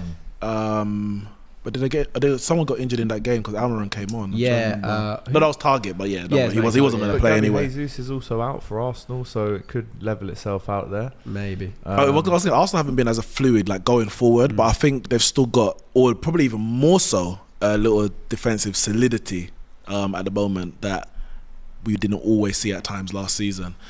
It's going to be, I think it's going to be a tight game. What did you go? I said Newcastle win, but then I remembered their issues with injuries at the moment, so I don't really. I'm gonna go 1-1. Yeah, I think I'm gonna go 1-1. I don't think we can read too much into the midweek type of game. I feel like, I think I'm gonna go with a 1-1 as well, and I don't think either team will be happy with that. You say you don't want to be happy? Nah. No, especially with Man City obviously See winning the today, Newcastle yeah. fan that got the tattoo on his leg. So before the Man United match, he saw the Newcastle lineup and said, "If we beat Man United with this lineup, I'll get the team photo tattooed on my leg." And they beat him, obviously. And, he got and it looks awful. Like they haven't really done the faces, but he's got it on his thigh. Like, No, really don't good. do the faces howler. ever, man. Yeah, that shit ages badly. Get the team lineup like in. No, he got Brighton. the one with Jason Tyndall in the middle. Oh, So he's got okay. Jason Tyndall tattooed on his leg. I'm Finished. so jealous. You are finished, mate. Yeah, not the best. Not the best. Just on that Bernardo Silva goal, so assist for Doku, so that's a goal and assist now. Ooh. 2 red cards to update you on in the Championship. Barry Bannon for Bannon. Sheffield Wednesday has been sent off for foul play in that the away game at Bristol City. Also, Charlie Patino, second yellow for Swansea. Ex-Arsenal, he's off. Yeah. Ex-current Arsenal, still on the books. He's off as well within the half an hour stage of the game. So a few red cards going on in the Championship. There's over 2,500 of you here watching with us right now on DR Sports, the Saturday Football Show. Make sure you like this stream if you're enjoing it. That's more than most attendances in Saudi Arabia, to be fair. As well. Yeah, our IT Fat could never. Wait, speaking of Sheffield, I think they've got their Sheffield United bottom of the Prem. You got Sheffield Wednesday bottom of the Champ, and then you got actual Sheffield bottom of whatever league they're in as well. They're down. That whole city's down horrendous. They are down in the dumps in Sheffield. Steel City, they're going to have to be made of steel to bear them results. Now we're off. Now we're running. We're rocking and rolling. We are rocking and rolling. Speaking on Sheffield, so 35 minutes in, they've had one shot. And that's it, at home. And not on target. It was blocked. That was just a fan in the stands. Yep. So if you're enjoying the show, and if you haven't already, do press that subscribe button. At half time, we do have a world exclusive for you. It was myself and Joe Cole. We caught up earlier in the week, and he gave me his thoughts on the current Champions League setup and who's going to go far, etc. And you can catch a teaser of that in the next 15 minutes. So stick around for that. And of course, as I will do myself right now, I've just pressed the like button on our own stream. We're only on 423 likes at the minute. Let me do that. 2.7k watching right now. Just do it. Let's get that up to 1,000. If you want to see that interview before half time, or at half time, I should say, let's get 600 likes in the next few minutes and bump up the excitement for that. We've also got some Best of Enemies clips to show you as well, in case you missed out from the show yesterday too. 3-0. Also 3-0 to Manchester City. They're running away with it now. The game is well and truly over before half time. Yeah. It's 3-0. Let's see and who scored it for City? I don't know now. You don't know? Chris Kamara. Bernardo's. Wait. Who scored? Let us know in the comments. I'll let you know. Up to 507 likes now. We love that. Love Nice. that. Keep going though. We're not there yet. We are not there yet. So do not forget, guys, 8 o'clock tonight. Massive. FCM, we are back. So we're going live after the Arsenal Newcastle game. Is it Jeremy Doku? Yeah. 2 goals and an assist for Doku in the first half. But yeah, Fuad is right. We will be having Doku chat tonight, so join us for that. For sure. And at the same time, you might be able to keep an eye on Boca versus Fluminense, the Copa Libertadores final. Yes. Big one. You've seen all the chaos that's been going on in Rio the recently. beach. It's madness. Yeah. Like the police beating them, Fluminense fans beating up Boca Juniors fans. They're just enjoying their I saw days they in linked up on the beach. Copacabana. Flares just going. crazy. I was like, what the hell? And then beach? think, who else? Who's the other team in Flamingo? I think they're now back in Boca fans, so they're on the streets trying to defend Boca fans. It's all nuts. It's all mad over there. They're like, anybody who's my enemy's enemy is my friend. But they were threatening to play it behind closed doors because of all the chaos and the fights. I mean, wouldn't surprise me, man. South It's American mad. football. Boca fans in Rio. It's never going to be plain sailing. Is it? It's always going to be chaos. Absolutely. I feel like it's got to be like them Ajax final games. The away fans cannot turn up to the games. Basically, it's just got to be home fans only. And Marseille even. It's actually been given to Manuel Akanji, the third goal at Man City. So we'll get that corrected in the live update banner for you here on DR Sports Saturday Football Show. But Manuel Akanji with the goal 37 minutes in. Also a goal for MK Dons in the FA Cup away at Reading. It's Alex Gilby. Literally almost my name. That is you. That's your nickname. Oh no, it's not. Gilly. That's what Doyle calls me anyway. Doyle called me Alex the other day, and we both looked at each other with a face of disgust. What did you do wrong? No. No, it was that. He just someone would say your full name just normally said, like that. I think someone else was in the room. And he said, "Oh, ask Alex," and then we both went, "Oh," because he's never called me that ever. He gives me the Gilly shout, but it's one of them. Apparently, it deflected off of Akanji to go in. So apparently, it is still a Doku assist. So it's 2 assists and 1 goal for Doku, which is still not bad at all. Clara Bitsy must be joining us a bit too late because, bless her, she always watches the show, but she said Arsenal's under-18s game away to Brighton today was postponed after team bus travelled to Bournemouth. We actually did a whole 5p segment on that at the start of the show, so rewind, Clara, but thank you very much for the super chat. In the Championship, Plymouth won Middlesbrough 1 now. I can't believe they've given that to Akanji. He's literally hit that weaker foot on the edge of the box, and for some reason, look at it. Well, if it wasn't for Kanji, he wouldn't have got it. I don't know. I'm It still joking. looked like it was kind of heading towards goal. Shifts it to his left. Gets okay. Maybe the deflection does give it a little bit of a spin, but On fire though, Jeremy Doku, maybe the league form player in the Still Premier got the League gritty, didn't he? right Yep. now. And Haaland's not even Still did scored, by the I way. know. So we'll get that updated for you on our screens right now. It's going down the as Anthony an Taylor Akanji goal. derby. Here we go. Yes, the Championship, Preston 0, Coventry 1 at Deepdale. That is, of course, the game that Anthony Taylor has been demoted to this weekend. Let's see how he gets on there. They don't have VAR in the Championship. No, do they? no, they should do the that. budget don't stretch. You'd think it should, innit? Like, surely there's money there. Oh no, for Couple of course there pennies. is, man. That's what I'm saying. Of course there is. Plymouth through Finn Azaz Oh, my are now 2-1 up at home to Middlesbrough. Not the best start to the season for Borough under Michael Carrick. No. Bolton 1, Solihull Moors 0. Ricardo Santos with the goal in the FA Cup first round. Don't forget, loads of FA Cup games kicking off everywhere today. But speaking of that game at Deepdale, there has been an equaliser for Preston. It's Dwayne Holmes, 2 goals in 3 minutes in that tie at Deepdale as well. Woo! It's an interesting start to the Saturday Football Show. Goals flying in all over the place. We asked you, will Manchester United make the European places this year? You've voted in your droves. 2,500 people voted that no. 63% is the resounding answer there. I mean, I can't blame them. Like, I have them as 7th or 8th, if I'm honest, which does actually qualify I don't even know now. for Europe these days. So I think 5th place now is Champions League, isn't it? Because next Yeah, year they've should got be. more teams. Where did Spurs finish last year? Was it 8th? Yeah. And they didn't have Champions League. So They have seventh, Europe, so then 7th. they'll Mate, get yeah. Europe. Yeah. There's confirmation of that Preston goal in the Anthony Taylor derby, the game he's been demoted to. They were calling that. Brandon says the Copa Libertadores final between Boca and River years ago had to be played at the Bernabeu because of Yeah. fan violence in Buenos Aires. Yeah, crazy. They said, Yeah, let's that fly was, to that another was a couple of years continent. ago, wasn't it? Yeah, That I was mean, nuts. the fans getting over there. Fair play to them. Yeah, fair play to them, because that is it's a long old poke, that trip, I tell you. Shout out Kyle Walker as well, my guy who's presenting on. Not the Kyle Walker. Whenever he comments on the post that we do, I'm always like, oh my god, Kyle Walker's commented on my post, and then it's not the actual Kyle Walker. Shout out to him, man. He should be like Kyle B. Walker. You know, Yeah, your Michael like he B. does it. But I'm pretty Jordan or sure something. his display picture on IG is like him in a City shirt, I think. Yeah, so it is. must Same be on Twitter. Kyle Yeah. Walker. Straight away, you think Kyle Walker. He should put a picture of him and Kyle Walker, Yeah. so no one knows who the account is. Right? That would be really good. Louis Coyle with the goal for Hull away at West Brom. That game is now 1-0 in the Championship, as well as we currently approaching half time. Probably a few minutes to go in all games up and down the country. Goals There's everywhere been except a for red Sheffield. card in the game between Curzon, Ashton and Barnet.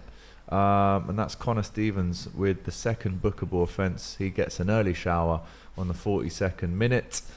If you were getting a red card that early on in the game, you know they say going for an early shower. Would you actually go for an early shower? Yeah. Yeah, because when it's time Nah, to if you're leave, getting you want to sent go as soon as full time. Yeah. Boom. Yeah, If yeah, you're getting sent off first half, you're going for a shower. It's the second half on where you might watch the game a little bit and wait for the boys to come back and then Get in the If bath, you've got get a some red bubble card- bath, get some soap. Am and I bubbles, right? have By a the way, chill. 2-1 to Preston That's now. all What a turnaround. game that is, by the way, down at up at Deepdale, I should say. At Preston, it's now 2-1 Coventry. But if you do get, am I right in saying that if you get sent off 42nd minute, let's say you have your shower, you're ready, you're dry for the second half, you kind of don't want to be in the way of the lads as they come in at half time. So do you go for the shower before the lads come in or after? And if it's before, are you even allowed to go onto the bench and watch the second half? I don't think you are allowed You're back. not. You No. always watch Where are it you from watching that from? Yeah. Inside the dressing room. Yeah. There's always TV screens. The, in the dressing the room. exec box. I remember when Jose was it in All or Nothing got sent off from a game. He had to watch Yeah, it you have to from watch it in the kind changing of room. inside. Was that a It's home fine. game though? Yeah. Or you can Because just I do. know, if it's I an know at away Anfield game. there's no TVs in the away dressing room. I Is know there for a not? fact. I mean, you could do like You Wenger just watch and it just stand on in the top tunnel, of. innit? No, Yeah, but do like but- Wenger and stand on top of the. Yeah, they do sometimes stand in the tunnel, don't they? Yeah, you can stand in the Well, tunnel. lean or against the actual Yeah. tunnel. Go in the is it suite that the Yeah, club usually has or whatever, where you've got your family sitting there. So hey, listen, my game is done. I'll come see you game. I after. don't know if you've got those luxuries. No. For away, I think you just stay in the change room. You're going to have to react to the crowd noise that you hear. Call it. You're going to have to guess. Call it. You get the old phone out. But there you go. Confirmation as we close into half time now. Everton still leading Brighton 1-0. Of course, that Lewis Dunk goal was disallowed. It was a great strike from him. But 44 minutes gone. Are you starting to get a little bit nervous now, Ben? I still have faith that we'll score because we love scoring lots of goals. You got to have faith. It's just not looking good at the moment. True. I mean, I don't really know what's going on in the game. I wish I knew more how we're doing. I have faith that we'll get back to the game. We'll score a goal. It could be a draw. Well, what I can say is that you've got 83% possession. Shocker. Standard. Shocking. And half the amount of shots as Everton. Oh. Yeah, you've had 3 shots. They've had 6. Oh, wow. 1 on target. No big chances created.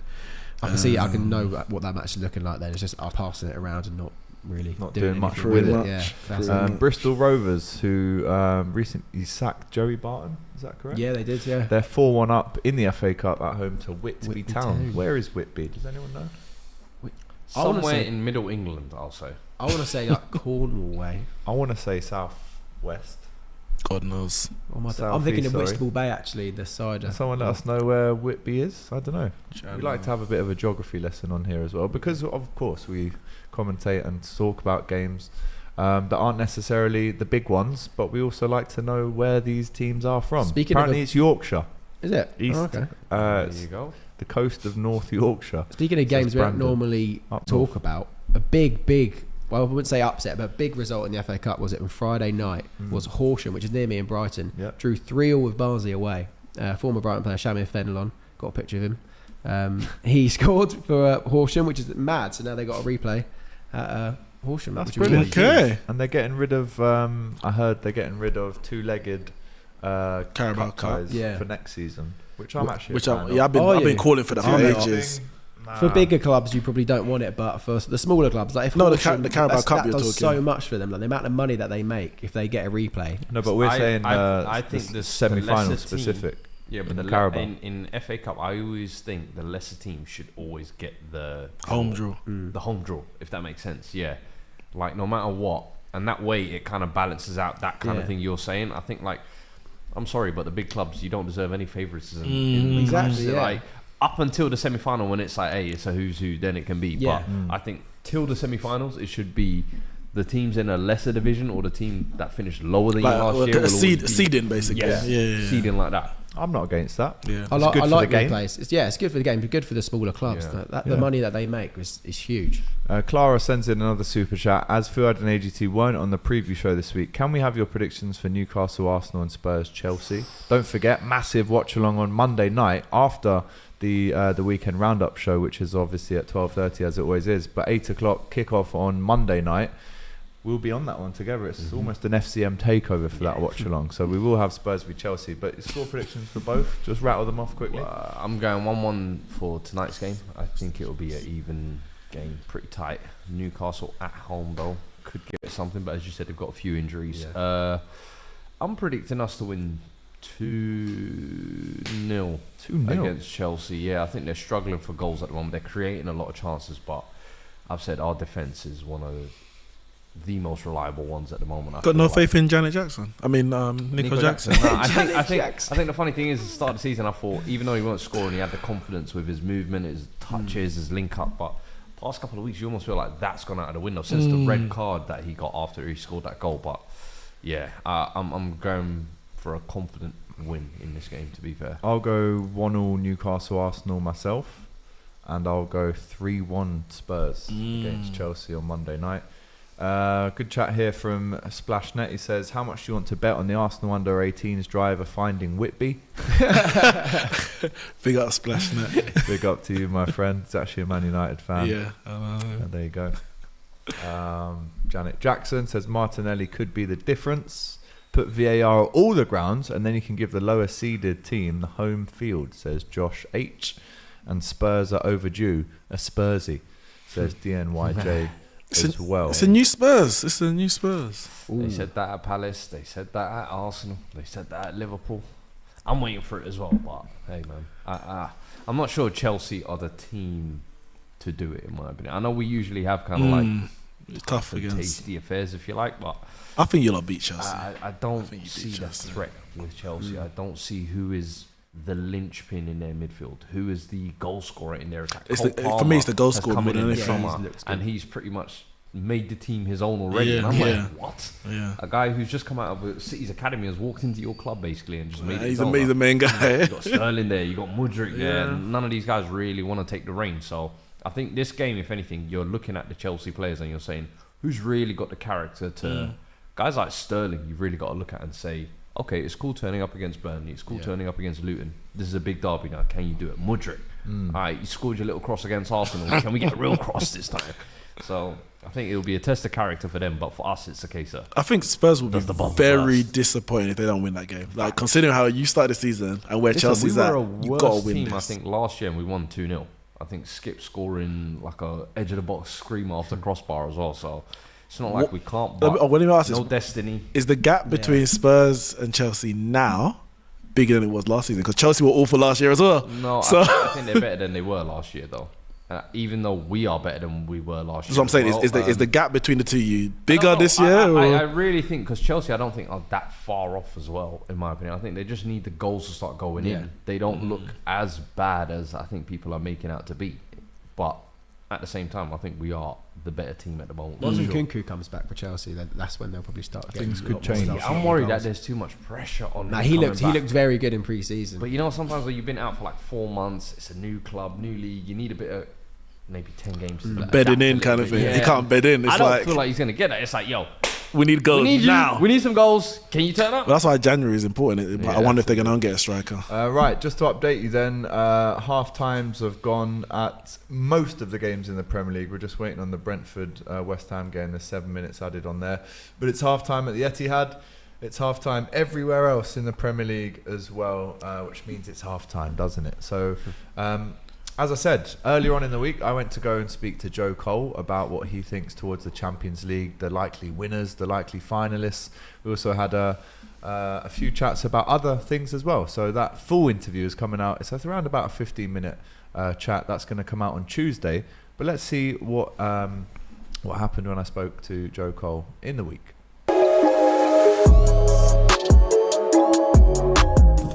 I think Arsenal were the dark horses. And everyone go, oh, well, they're Arsenal. Well, they haven't won the trophy before, so they have no experience as a club. They've not been at them heights. A lot of the players haven't got a lot of experience in the Champions League. So I'd still, although they're a brilliant side, I think they're the dark horses. They could do something. Should they be getting to at least semis? Would you say? I think par for the course for Man City and Arsenal is semi-finals.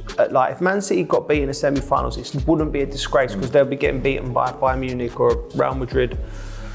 Everyone else they should dispatch. For Newcastle and Man United, getting out of the groups, I think is probably par for the course for them, unfortunately. Yeah. Your dream final, if you were to pick two teams now to face off in the final, who would they be? I want a different winner. There's something about a new team, like bringing that freshness. So Napoli against Arsenal. Ooh. But winning. Ooh. Some prediction. Yeah. What do you mean? I'm not mad. Oh, look at the state of that, blood. Oh my God. Oh my God. That's you can mad. blame the producers, blood. Listen, it ain't got nothing to do with me, fam. Come on, fam. This is one of your... Go on, back it, bruh. Back it. Go on, do it, fam. You ain't got nothing else on, blood. You got to drive to Newcastle tomorrow, blood. So you get me? You should be out of your system by then. Come on, Robbie. Back it, fam. Go on, do it for the team, blood. You know what I mean? I didn't wash the glass, but go and do it for the team, blood. The glass No. I'm joking. Don't even try it. Don't even try. Back it, bro. You know what I mean? Back it, fam. Back it. Back it. Back it. Back it. Back it. Bro, you know what? When you drink that, yeah, it's like the Nutty Professor thing. You'll turn into Buddy Love, blood. I'm telling you, bro. You turn into Eddie Murphy, fam. Big man ting. No, I ain't gonna lie. Go and back it. Jeez! That's what I'm talking about, blood. You know what I mean? Go on, we just got to wait for the transformation, blood. Oh, you ain't swallowed it, fam. Come on, bro, put it through. Yep, there you go. Ah! Go and wait for it, blood. Lord of mercy, man. What is that? Where's the water? Now forget the water. 3, 2, 1. What? Right, maybe it was the wrong bottle, my bad. Well, there you go. If you want to find out who it was that Joe Cole said would win, in his opinion, the Champions League, or who he'd want to win the Champions League, make sure you tune into that full interview, which is out on Tuesday with myself and Joe Cole. You also saw Robbie having to drink some bitter, which isn't great for you, I'm hearing, in large quantities, like he drunk, and it turned him into Laurie. Yeah, bitters we use generally in the Caribbean. It's to wash out your system. If you've been eating something bad over the weekend, you need to wash out your Nice system. with rum and ginger ale, a little bit of bitters in it as well. It's quite nice. But yeah, you don't have half a glass there, like an orange juice. Messed up his stomach up in Newcastle, so R.I.P. to those hotel toilets And the Popwell toilets. and the Popwell toilet. What a horrible place. Popwell toilet. Was it popping at Popworld when you were on the it's always Insta? popping. No, because I went We'll get a Popworld clip one up. time in I think it was There's one in Wolverhampton, Liverpool. I've never been to it. and it was I don't know. dead in Wolverhampton. I think Wolverhampton or Birmingham, one of the two. It must be Wolverhampton. Yeah, I'm sure we can get that clip up. Can we get that production to play? Robbie up enjoying his time at Popworld last night. But always nice seeing the Don do a forfeit, says DNYG. He gets his predictions wrong every week, so I think he's still one forfeit owed expression. So send in your forfeits, and if he isn't owed one, then send them in anyway, because you'll probably have to do the same next week. But yeah, Robbie's face was a sight, really, wasn't it? I mean, I don't think I've ever seen him, maybe when he lost 4-0 at Anfield, but you rarely see the Don doing them faces. So there you go. Good to see. I saw on the bottom of the screen, Emma Hayes has come out, Chelsea manager, Chelsea women's manager, saying that she's going to leave at the end of the season to pursue something outside of the WSL. Ooh. She was linked with a men's job in like League Two, maybe a year ago. I can't remember what club it was, but do you reckon that's the level that she would be at, or do you reckon she would be higher? That's a little bit harsh. Yeah. Is it? Not to disrespect I can't remember League what Two, job it- because what there's she was still linked some decent teams in that league, but I would have said Championship. In terms of what she's achieved for Chelsea in the WSL, I think probably Championship is around about where she could start in the men's game. We don't even know if it is the men's game that she's talking about, but she's alluding to it for sure. My thing is, opportunity outside of WSL and club football. Oh, interesting. Okay, so could be going to England potentially. Maybe, yeah, 'cause after the Euros. maybe. No, not after Euros. It's men's Euros next year. I don't know. I remember when Sandra Weigman, is it for the England team, when she got to the last final. I remember there was a lot of this conversation as well, and I was like, I don't know why it always seems like whenever the women's coaches do well, the Apparently next she's transition linked with step the US job. is to always do like the men's job, and I'm like, but you're doing a good job in the women's game, and if anything, you being that good at the women's game is kind of bringing light to it. Emma Hayes doing what she does, Sandra Weigman doing what she does, and I almost feel like if you take them away from the women's game and bring them into the men's, the amount of criticism it's going to be pressure that's going to be in the men's game is going to be whole different. But then you've also taken one of the biggest leading lights away from the women's game. So for me, my thing is, has she achieved everything she wants to achieve in the women's game? It's the case of, all right, you've done everything you can at Chelsea. Go and take the England job. Yeah. See if you can go and take them to the It looks like promised she land. has And that's the strong thing. enough mentality. Even if it's go and coach the Lyon, go and coach Barcelona. Like there's so many other ways. I just feel like there's still to kind of grow the women's game. But part of the decision, if you're taking away the best coaches just to bring them into the Championship. I know what you're League saying. One, it doesn't for me benefit anybody. No, but the question is, because obviously there's two perspectives. One is about the women's game, but also her specifically, because I don't want the financial package that she's getting at Chelsea women's compared to what she could be getting in the women's game, even at a lower level. On a personal level, it's a promotion in terms of, well, I'm earning more money, more eyes on if say it was League One, League Two, Championship. There's more eyes.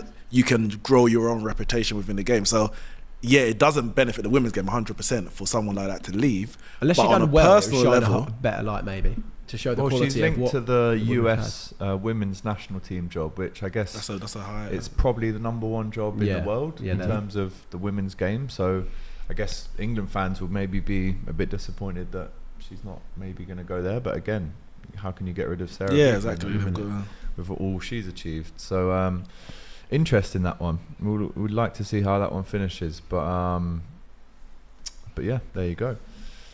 I know I said it off air, but apparently Lewis Dunk's goal wasn't offside. That's a madness. If that's the Not case, offside for them. So that is a Brighton fans opinion. I don't know if it's biased or not, but it was from I know the guy, so he wouldn't say it just to be upset. Like, he would say it if he actually meant it. So who knows? Need to see those lines. We need the line. Need to see those lines. Another apology coming for Brighton. Well, I also saw Mark Gay going mad at the referee at half time in the Palace game at Burnley and got booked. So it'd be interesting to see what that one was about as well. He lost his head. He did lose his head, but it still remains Everton 1, Brighton and Hove Albion 0, unfortunately for Ben. There you go. Emma Hayes to leave Chelsea this season, says a Shoke with a crying emoji. They won 6-0 today, was it? Yeah. What, against Villa? I think, it was Villa. against Villa. By the way, some breaking news that's just come in. And it's a Real Madrid statement on Kylian Mbappe. Says, we don't want him. Yeah, they're gonna say we don't want him. Says, I haven't even heard it, but I know they're gonna try and distance. Give him Bellingham's form. We don't need you anymore, mate. And it's literally just broken from Fabrizio 1 minute ago, and it says, given information in the media about negotiations between the player Mbappe and our club Real Madrid, state that this information is categorically false. Negotiations have not taken place with the player who belongs to PSG. It's interesting for them to have to come out and say that. That's what I mean. For them to actually write an official statement, you don't so really. Weird. He knows what he's doing. Surely they're doing that to wind PSG up to. Yeah, they're doing that for a reason, just to cause more people talking about just it. Just to keep the name circulating. In a sense, it's like, transfer window's in 2 months, isn't it? All right, There's no way Mbappe goes in January. He's no way. He's not going in January, but I think he becomes free to talk to clubs because he hasn't signed the new deal. So it's a case of, let's get the machine going now. Come January, it's a case of either he's made his stance clear or PSG have made their stance clear on what they want to do with Mbappe. So, listen, it's the pressure game, and Florentino Perez is one of the best at it. We've seen him do it with multiple clubs, multiple players, across multiple decades as well. So, hey, it's just the old trick, man. Does he need to leave this summer, Mbappe? I would say so. We say every year. I would say so. If he stays at PSG beyond this summer, it's a bit like, what are we doing here? Like, are you such a waste? Or do you really love PSG this much? Because I ain't buying it, bro. Like, interesting to see how that one finishes up as well when it comes down to the transfer window being open again. But Mbappe to Real Madrid, I'm sure Raul has a few words to say about that one as well. Mbappe! Come! We are currently seeing the Arsenal team entering the ground at St James's Park. Mikel Arteta looking focused, looking ready to take on the Toon Army. His players following in behind him there. I assume they've got a different driver for the senior team than the 18s. Well, they're there, so definitely have. David Raya, the first to come through. After United Pop World. Yeah, he was in the Pop World of Robbie for sure. But that kicks off in 1 hour 27 minutes. So as soon as the lineups come out for that, towards 4:30, we'll have those for you as well. If you're watching that game, we've all done our predictions for that game as well. A small update in the Luis Diaz situation. I believe now the latest is that it's going to be today that they officially give the freedom back to Luis Diaz's dad. I mean, Klopp said it in his press conference last week. He's pretty experienced as being a manager, but how can you expect this one to pop out of the woodwork? It's been a horrendous week for Luis Diaz and his family. He's actually been training the last 2 days as well, which I kind of feel is incredible mental fortitude from him. Maybe he's been assured that the good news is very soon and it's coming. So, and again, Jurgen said like it's totally down to him. We didn't tell him to come 100%. Back to training. It was on his own back that he's forced himself maybe out of bed to get to training and maybe he just wants a distraction as well because there's nothing he can do from over here.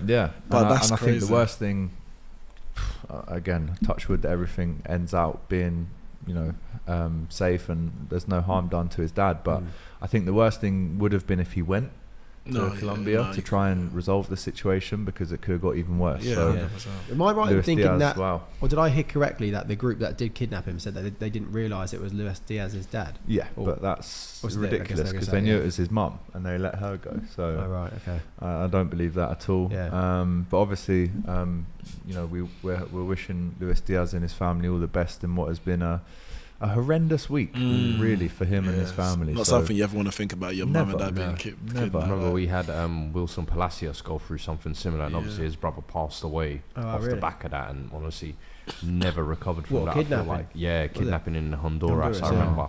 And he was a quality player. Obviously. I remember. Wigan, he was coming through being a monster, moved to our club, and looked like he was going to do the same thing, basically. But once that kind of news happened and how it affected him, he never really recovered after that, you felt like, and just kind of his career petered out after that, really and truly. It was quite sad. That's sad. But yeah, hopefully that gets resolved today, and obviously all of our thoughts are with Luis Diaz and his family. E says, how did Alex Iwobi get on DR Sport so quickly after the Man United game? You know what? Sorry, that Barnet fan, shout out to you, my friend E. That match was confusing me, Man United Fulham, because you had Iwobi and what's the other guy? He got locked as well. Bassi. Oh yeah, yeah. Bassi. So I wasn't sure who was on the ball, and then on Man United you've got Højlund, McTominay, and Garnacho all got blonde hair. Mate. So it's like, wait, is that? And then even the commentator, I think one time he's like, McTominay bars off the ball, and then they zoomed in, it's Højlund. And you're like, which means genius, innit? What can you say about There you go. Right, we have kicked off in the second half now. Some interesting news to bring you from the Etihad. Foden has come on, and Erling Haaland has for come off. flip's sake. So if you were hoping that he would add insult to injury to this result for Bournemouth, And in your Bournemouth FPL, have gone and scored anyway. Yeah. Just now? You just know. Just now, Bournemouth have scored away at the Etihad. Is that because Haaland's not on the pitch? I don't know. Offside. Offside. There you go. Cheers, Neeks. Getting our It's hopes up. offside, isn't it? That's Yeah. what Mike Dean's on the screen. Yeah, that's what might do. But there you go. Haaland is off. So everyone in the FPL, if you've used him, as a lot of people in the chat here have, FPL in the mud, says FT Clips. Oh my God. Pep killing the FPL merchant, says Marcus. Again, that's what he if you add him in does. your team, you will be fuming. Yep. Because I don't know if he's been injured or if it's a tactical move, but Haaland off, Foden Well, on. they got Champions League this week, I'm guessing. Yes, they do. By the way, Real Betis are playing Mallorca right now in La Liga. It's 1-0 to Betis, but there's already been 5 cards and 1 red card in that game in the first half alone. The red card comes for Omar Mascarell for Mallorca in that La Liga game. Did you see Real Betis in the week? They won 11-1. Anyone see that? Oh, yeah. 6-0 at half time. Was it Oh, is Getafe? it? Wasn't it? No, it was a team called. No, Getafe didn't Yeah, win. Getafe. Like, Spanish No, Cup. it wasn't Getafe. It was a Spanish Cup. They were called Hercules something. Oh, No, but yeah. definitely. Team I was know, called but Hercules. Getafe definitely did the same thing. I think they won like 10, 11 Yeah, nil or they something won like that. 12 Yeah. or something No like that, way. yeah. But yeah, Real Betis. The man who That's shouldn't my be Spanish named team. scored 2, which Yeah. was very controversial.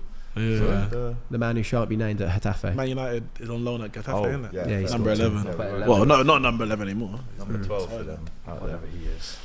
Yeah, Getafe won 12-0 and Betis won 11-1 in that game. Mad. So is that Copa del during the Rey? week. Yeah. That must be like the first round or something, isn't it? They're playing like the And real by the way, doldrums of. Girona, top of La Liga right Yeah, now. they're We did flying. the El Clasico. I don't know if you guys saw last week with Raul and Alex, the Barca fan.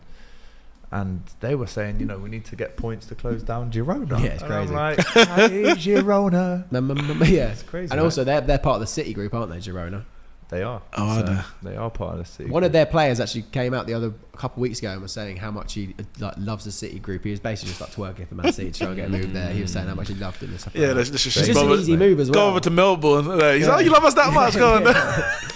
The other City, sorry, the one in They've England. got New York FC as well. Yeah, they got they got quite Mumbai as well. They've got Mumbai. Speaking of that, yeah, I can relate that to this. Where is it again? Let's see if you can link it. Go on. I can link it. I think I can link it. João Pedro coming on for Brighton. I can Come link on, it. João. I can link it, and that is the fact that Newcastle are currently free to sign Ruben Neves on loan from the Saudi Pro League. Yes. And again, there is a link there between the Saudis and the Pro League there. So it was linkable, just well done. about. You did it. But as I That said, is dodgy, second half innit? has started. That's a bit dodgy, mate. That's a bit dodgy, mate. I mean, it's a It's a bit bit like the dodgy, mate. City Group move, isn't it? Well, no, but like the Newcastle owners essentially own State the Saudi owners. league. Yeah, they own the Saudi league, so they What's can the go. Well, difference you're doing between well. Man City owning New York City FC and Man City. Well, because the Saudi league has some decent players to actually. So if choose who you New want. York City FC, the Oh, only Jack reason why Harrison. it's acceptable is because New York City is a bad team. Yeah, That's what you're saying. Yeah, But the problem is that If anything, Newcastle are smart to stock up their global They could teams just- they could with just have- talent. but they can the problem Why do we is that get the Saudi Benzema league, as well for the last 6 months of the season? but they own like 5 of the clubs. 4 clubs, yeah. The 4. Four of the top So that's just crazy. Yeah. Okay, that's where I That's- hear it's a bit mad. Yeah. But if it's just going to be One, you can only is use what is, one isn't of the it? clubs. Is So what now it you've is. gone to Neves. I think he's at Al Hilal, is it? They're actually one of the more stocked sides as well. So But I'm just Is waiting for Mitrovic that, not there as well, that actually? Neves quote to say, I've always dreamed of playing yeah. for a I think big team Mitrovic like is that." at the same club as Neves. Yeah. Hang on, you've just joined. Hello. But anyway, we are watching currently Everton versus Brighton and Hove Albion. The second half has started. Still 1-0 to Everton. What minute will you start to get a little bit worried, Ben? Well, later in the game, I think we definitely got a goal in us. So I'm seeing the draw in this game. Like we'll be attacking for a lot of this half, and a goal will come for sure. I'm sure there's a lot of boos for James Milner and Adam Lallana. Well, Lallana came off for Pedro. Oh, For there you go. Pedro. Didn't last the full 90 So once that's- again, Adam Lallana. But there you go. Good to see Fuad smile, says Okaya. But then he says, for now. Until Monday. There you go. What about Bayern Munich getting knocked out of the Pokal, the DFB Pokal? Too sure. Yeah, he's under pressure still. He's talking like is coming soon. And they're not top of the Bundesliga. Oh, as yeah, well. Leverkusen now. Stuttgart are. Flying. It's Stuttgart. Yes, because they got that striker. Guirassi. That's- Yeah, Yeah. He's He's pulling up trees guaranteed. right He's now. like destined to go like West Ham and then not score any goals. Oh, 100. I've said that. Like Skamaka. yeah, It's like, he's yeah, one of them. he's definitely one of them one-season wonders. You could just tell. Skamaka scored like a really nice back heel the other week as well. Like that's his league. That's the Bundesliga level. always have. No, I was those right. It's type of Leverkusen's top. Oh, sorry, Leverkusen. Yeah, Oh, that's what I was sorry, thinking. Oh, That was- sorry, yeah, of course they are. Yeah. 'cause they're absolutely flying. 28 points. Yeah, they're winning right now 3-2. They're like the first. I think they're the first Oh, is it 3-2 European now? team to You- score 50 2-0 goals last a time season. I checked. Oh yeah, they were 2-0 up at half time, but it got pulled back to 2-2 and Grimaldo scored to make it 3-2. German About teams are always About so 10 open, minutes aren't left they? there. Bang Style says, let's be real, Al Hilal is bigger than Spurs. Is they now? There you go. Fuad, it means that the Saudi League can sign these guys for ridiculous money for out the bounds of FFP and give the players to the clubs they own in England dodgy, says Aiden. And the Saudi club can continue to cover the wages. They'll be like, well, we can only afford 80k. All right, we'll cover the extra, the other million. It is dodgy. There you go. No updates for you in terms of the second half in the Premier League. The scores remain the same as Brighton get a free kick. Milner through is playing left Evan back. Ferguson, Christ. and Milner is officially out at left back right now. Come on, Fergie, baby. Chelsea always turn up against Spurs, says Paul. I think that's been the narrative maybe throughout the Terry and That's Lampard the and Drogba wishful years, thinking but that they're holding on maybe to. a little bit different now. A little bit different. We're gonna see you Monday, boys. So the only Premier League game with no goals is still Sheffield Wolves. Interesting. Go on. It's a goal for QPR away at Rotherham. QPR fresh from sacking Ainsworth as the manager. Finally. Do you reckon he goes back to Wickham? Potentially, that's what he knows. But QPR have had an absolutely horrendous Who season. takes it? Wait, what's his name again? Joey Barton. No. Gareth. Ainsworth. Yeah, Gareth Ainsworth. Who takes him? Because like he became a bit of a laughing stock at QPR with like bringing that. Did a great job at Wickham. But Yeah, not so yeah, much very at good job QPR. there. With the Like, Hucker guys. was he like the Samoan bloke came in? Samoan yeah, guys. and all the players were just like trying not to it was laugh. very as it's happening. David Brent, wasn't Yeah, it? yeah, it was proper. I remember that clip. 100%. He's that type of gaffer, though, isn't Yeah, leather shirt, long hair. Quirky. Swindon 0, Aldershot 5 at Swindon, by the way, Ooh. in the FA Cup. But a massive goal potentially for Wayne Rooney. Wowza. Birmingham have now gone 2-0 up at home to Ipswich in the Championship. Will very that good turn result for their them. opinions around of Wayne Rooney if they hang on? It was a Burgess own goal. Ipswich have been doing for very well this season. Birmingham. in the They have Champ, so been. that's a very good result. Yeah, Ed Sheeran's been pulling pints at Portman Road. let me just put Everything's Birmingham good for on my Ipswich right now, on my but notifications. Birmingham 2-0 up at home to Ipswich, and will that turn the opinion of the fans in Rooney's favour if they can win today? And it would be a big win if they can get there as well. I find it mad that Birmingham their kit sponsors undefeated. Yeah, you know, or but the they're- skate brand. Yeah, They're quite defeated. Yeah. Very very defeated defeated. right now. Where are they in the league? 10th. If they win this, they go up to 10th. Okay.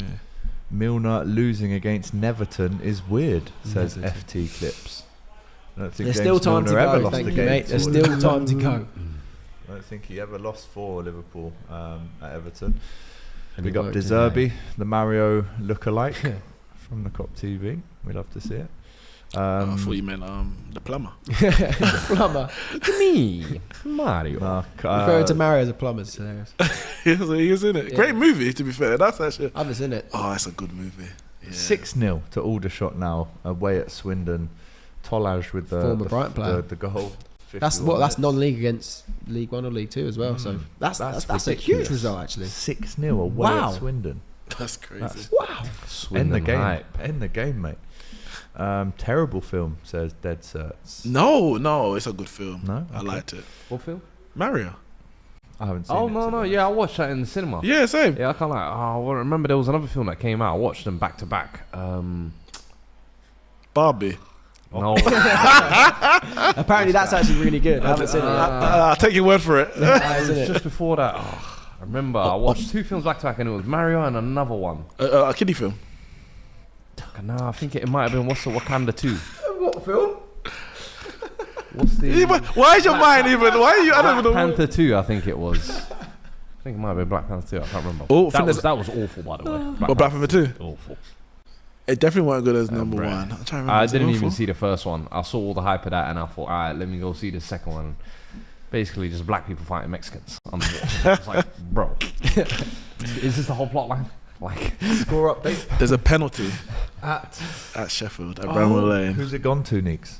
to Sheffield United. Oh, will this wow. be the time that they can score a goal? Unless VAR want to get involved, Unless but they we wanna get have to wait involved. and see. Who's going to take that? Would it be Archer or Brewster? I'd you give know it to what? Brewster.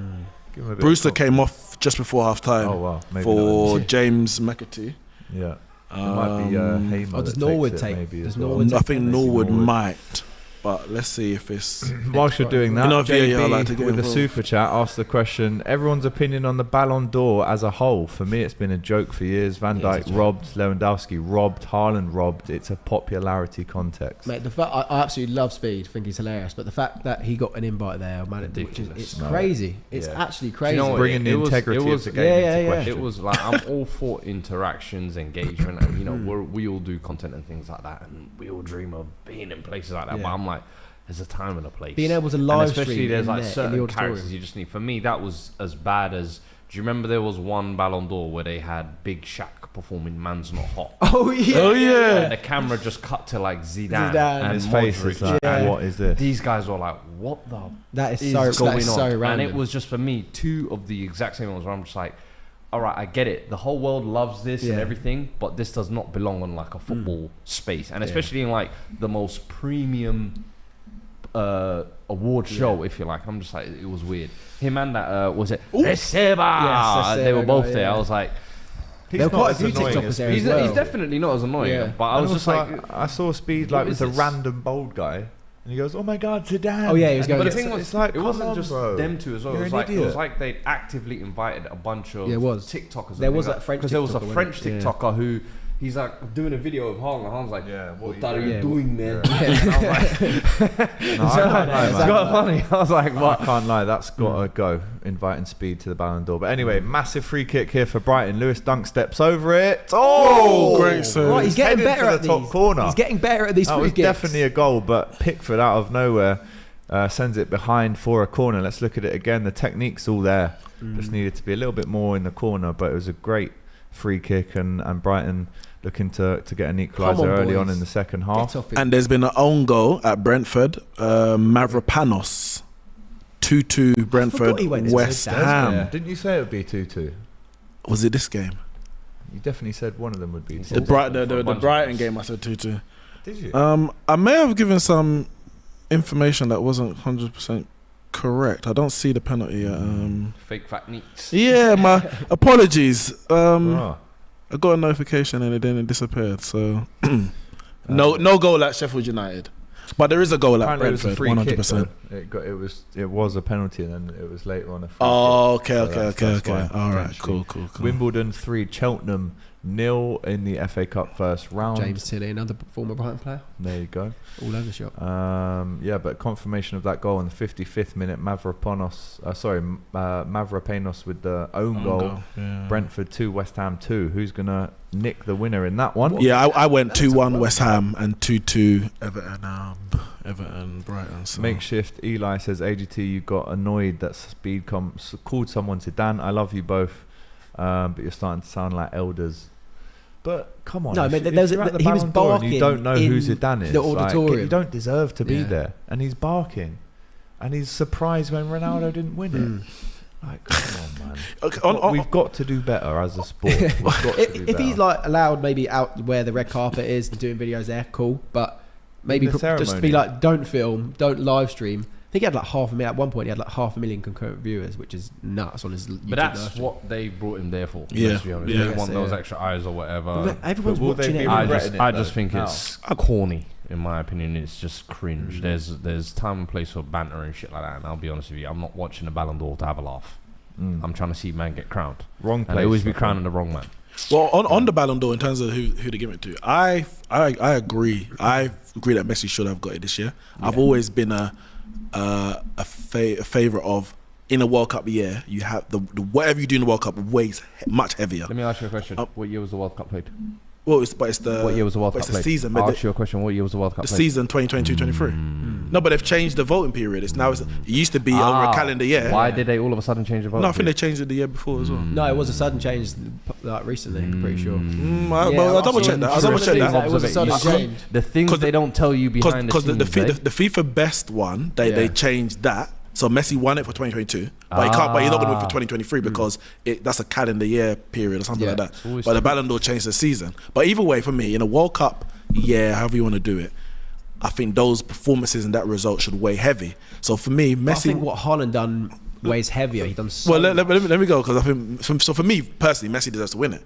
But that means there's previous years, which I've said in those times, that Messi shouldn't have won it because they were the Van Dijk one. I agree, but it's the World Cup year. So 2010, where Schneider got like 5 goals in the World Cup, one of the best players, won the treble with Inter Milan, knocking out Messi's Barcelona. He should have won it. But people say, oh, well, Messi's a better player. He had a better season. So which one is it? Do we judge it on the season, or do we judge it on the World Cup? And clearly, we judge it on whatever Messi and Ronaldo performed best in that season. The narrative is great. Messi wins it when he wins a World Cup. Like that's amazing. Like he finally won a World Cup, that sort of thing. But it's more than a narrative. It should be legit, and Haaland winning it would have been the correct decision in my opinion. Goal for Wigan away at Exeter in the FA Cup. Thello Aysgard with the goal. Another one for Josh Coburn away at Plymouth. Wow. It's now Plymouth 2, Middlesbrough 2. And Swindon are now losing 7-0 at home to Aldershot. That's a score that I didn't think I'd be reading today. And it's Jack Barham just before the hour mark with his hat-trick in that game there as well. Splashnet says Ronaldo also won the Ballon d'Or in 2002 after being injured the whole season. The World Cup weighs. The World Cup weighs heavy. It always does. It weighs heavy. But it didn't weigh heavy in the years that Ronaldo and Messi were winning it, because they didn't win the World Cup ever until 2022. Yet people said, well, they were the best player. They scored X amount of goals. So why is the narrative now changed that Messi's won the World Cup? That's the part that annoys me. Not the fact that he won it this year, but it's the years that he did win it. Another goal for Manchester City. It won't be Haaland because apparently he was injured and was taken off at half time. But it's 4-0 now. I said 5. I think. What did you said 5? He said 4. You said 3. I think I said. You said I say 5? 4. I said 5. Me and you said 5. Phil Foden off the bench. Phil Foden with the goal. 64 minutes, replacing Erling Haaland at half time, he comes on and gets his goal as well. And it's another Jeremy Doku assist as well. Oh, is it? AGT rocking the Federer look today, says Captain Morgan. Shout out to Percival. This nice is and soft, a nice and soft towel kind of shirt. I am going to Crouch Fest later, so I thought I'd dress up. If this is dressing up, I don't know. I was also wearing this in the interview with Joe Cole, so he's only got one shirt, guys. Yeah, I literally got it on Monday and I've worn it twice in a week. If you've got a problem with that, what do we tell him, Fuad? You broke. No. Not that. But there you go. Jeremy Doku with the third assist of the game. There's also been another goal for Bristol. A goal for Bristol City in that game in which Barry Bannon was sent off on the 32nd minute. Time's up by 2. Dickey scored in the 64th minute for Bristol at home to Sheffield Wednesday. 25 minutes to go in that game. It's a foul from Milner on Jack Harrison. Will he pick up a yellow card for that? I'm not too sure. But he's now at left back facing up against Jack Harrison. And half an hour to go there. Ben's, the head is in the hands. It's just not look. It doesn't look like we're creating much. It really doesn't look like we've got anything about us in this game. And we're attacking, but then nothing really comes from it. We came close to that Lewis Dunk free kick. But when our centre-backs had 2 of our best chances, one of them obviously ruled up for offsides. Not a good look. I'm getting a bit more worried now. 82% possession, 4 shots, 1 more in this half. 4. Yeah, but this is like it's strange because De Zerbi's Brighton have been much more like, I wouldn't say direct, but in terms of penetrating is the word I'm looking for with their possession. What we're seeing today is like old Brighton where you have all this possession and exactly. But so I know Brighton are unpredictable, but usually it's like you have a very good or you get battered. This kind of performance, and as the result stands at the moment, is not something that we've seen for a while. Good point. And Middlesbrough's turned it around from 2-1 down at Plymouth. They're 3-2 up in the Championship. Go on, Michael Carrick. Coburn missed the penalty to make it a hat-trick, and then Sam Greenwood slips in and scores from the rebound, I'm assuming. But No, I know it's 4 minutes minutes later. later. Yeah. So Coburn actually rebound himself. Yeah, missed the pen for the hat-trick there. In the game between Burnley and Crystal Palace, 68 minutes gone, it's still 1-0 to Palace. 64% possession for the home team, Burnley, but it's them that trail through Jeffrey Schlupp goal. Eze is also on now in that game as well after some time off. They've had, he says, 64% possession, 10 shots, 1 on target. That's really bad. Some game going on, by the way, down at the G-Tech. Brentford 2, West Ham United 2. It's actually a 3rd goal now for Yeovil at home to Gateshead, and they'll be going through to the next round of the FA Cup for sure, unless there's a big mistake towards the end of the game. But the Glovers are actually beating a team that are in the league above them. So again, that's a little bit of a shock. They do quite well, aren't they, Yeovil? Yeah, it's like 12 wins in a row at the minute. Hopefully they get back up into the National League and then back into League 1-2 where they belong. But yeah, 3-0 up at home to Gateshead. That's a great result for the Glovers, and the good form continues for them. Just to remind you, Doku, 1 goal and 3 assists today, an FPL's dream. Crazy. Let us know if he is in your FPL team. Crazy. Yeah, man. Brighton no wins in 5. What's happened? Says Dark by Design. It's been a tough. We've had some tough fixtures. We have, and in those games we haven't really played too well as well. So we didn't really warrant a result. Well, I'm guessing that's in the league as well. That would reminiscent of the Potter era. No, I genuinely just think this is a tough run, and we've got some easier games coming up. I'm not worried. We were never going to do as well as we done last year, and when you're back juggling with European games as well, there's a lot. I think this season for Brighton, if you can remain in the top half, like pushing towards top 8, top 7, and get out your Europa League group and go on a bit of a run, maybe quarterfinals, semis if you can possibly. We've got to come first because I don't want to be playing at someone that drops down from the Champions League. Okay. If you finish second, you play them in like a playoff or something like that. Okay. So I don't want to be dropping down the Conference League because I don't know. Well, if you win it, if you go there, you can win it. Villa in it, we never beat Villa, so it's kind of and Unai Emery knows how to win a European trophy. Exactly. Yes, he does. Wow. Yes, he does. Still 0-0 at Bramall Lane. Sheffield United looking for some kind of point or 3 if they can get it. Hwang is currently the best player in that game. As we know, it's still 4-0 to Man City against Bournemouth. And Crystal Palace, as I mentioned, are holding on, as are Everton, with 1-0 leads at the minute as Brighton look to go again. FT Clip says Brighton, no Estupinian, no wins. Yeah. I think he's going to be back soon, Estepinian, and also Julio Enciso is back in December, I believe, which will be huge because he was looking really, really good towards the end of last season and the beginning of this season, and then got a pretty nasty injury, which is a shame. But yeah, if we have him back, João Pedro, Ansu Fati, if we have them cooking, then we should be all right. It's just kind of the lack of depth, minutes on the pitch. Playing, we don't really have the same spine constantly, so we need to get some consistency there if we want to turn the results around. Reading 3, MK Dons 1 now in the FA Cup. Lewis Wing with the goal in the 68th minute to extend that lead for Reading. Doncaster 1, Accrington Stanley 1. Who are they?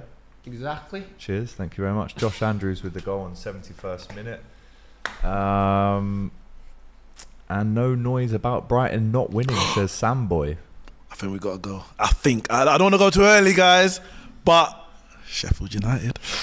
Wow. And the Blades could potentially get all 3 points. We alluded to it just then, but Sheffield United are 1-0 up Cameron with Archer. 20 minutes to go, and it is Cammy Archer with the goal for the Blades. I mentioned earlier losing in terms of possession, in terms of shots as well, but if they can hold on there, they will be absolutely buzzing, and it's Cameron Archer. A lot of promise. Yeah, Is he the guy? Is he on loan from Villa? From Villa. Oh, he's on loan. I think it might be permanent. I thought it was. But Cameron Archer gets his goal. Brighton chance here. Pascal Gross, and it's over. Chance though, Ben. That was a good chance. A little cut back from Matoma.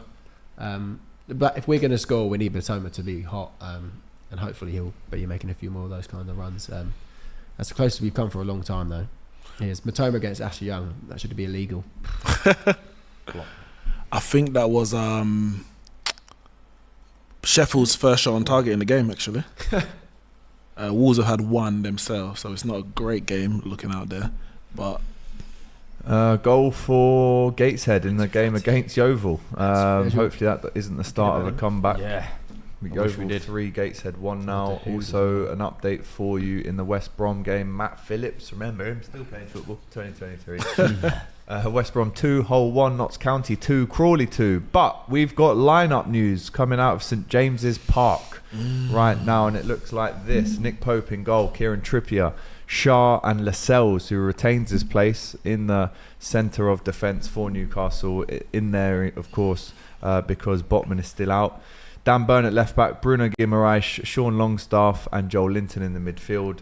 Anthony Gordon, Wilson and Almiron start in the forward positions for Newcastle. On the bench, Livramento, who played well in the week, Lewis Hall, who scored in the week, Paul Dummett's on the bench, Jacob Murphy, Joe Willock, Matt Ritchie called up to the bench for the first time, I'm pretty sure this season, but that's Isaac out, so the bench isn't as hotly contested as it normally is for Newcastle. But look at this team for Arsenal.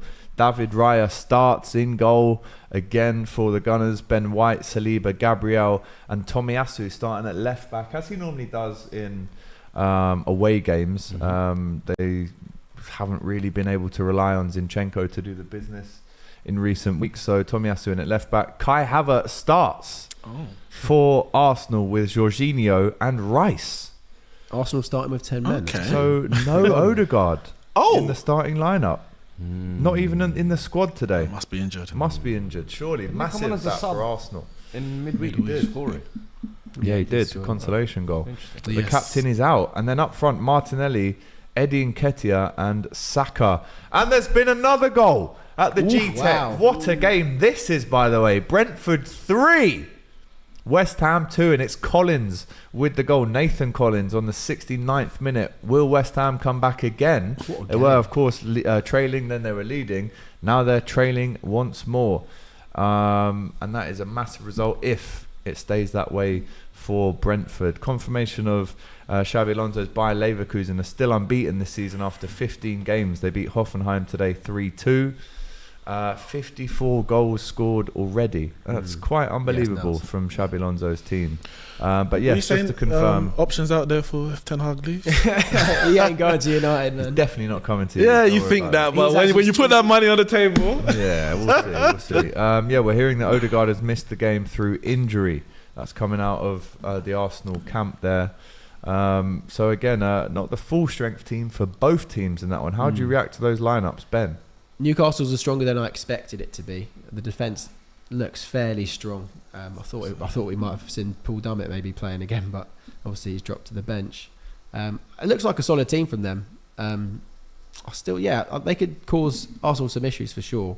So when I was saying that Newcastle will probably win it, I don't know, but I'm going to go out there and say Newcastle win. I'm going to put it out there still. I just think them at home.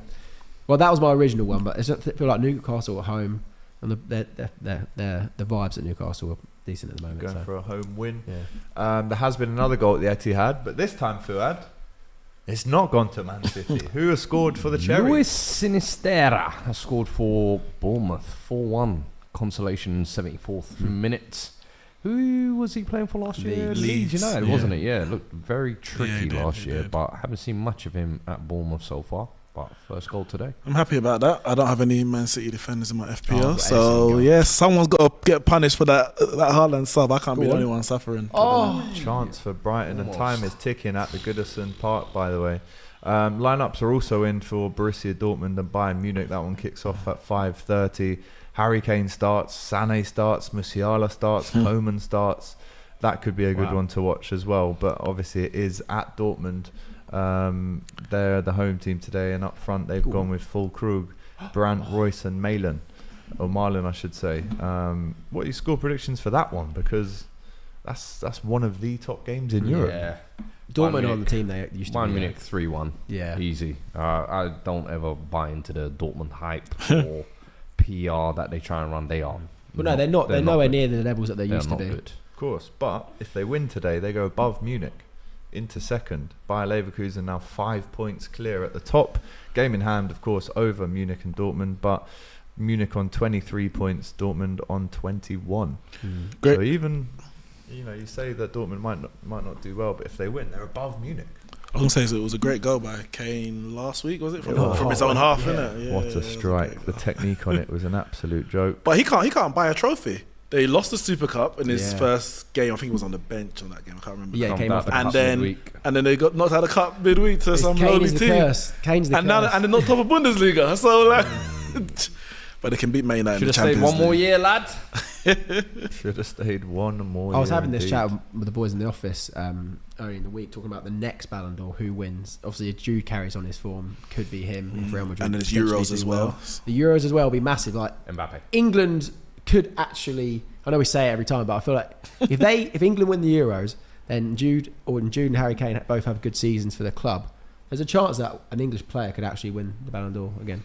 Nah. Not since the famous Michael Owen back in 2001, which was a great achievement for myself. And for as long as France exists, really. for as long as Mbappe exists, he will be the front runner in my opinion. I think. You reckon? He'll be the one to kind of defeat.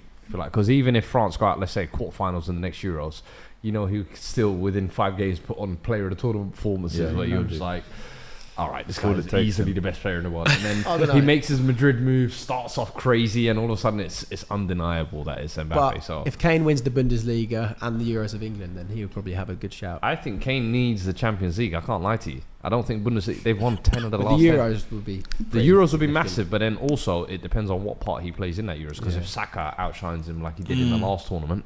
Oh, well, it'll be Jude at this rate. But we have it. If Kane and Jude play like they're playing now for England, we've got a good chance. Do you know what's weird? I don't feel like the Euros hold as much weight as the World Cup. It doesn't. No, it definitely doesn't. No.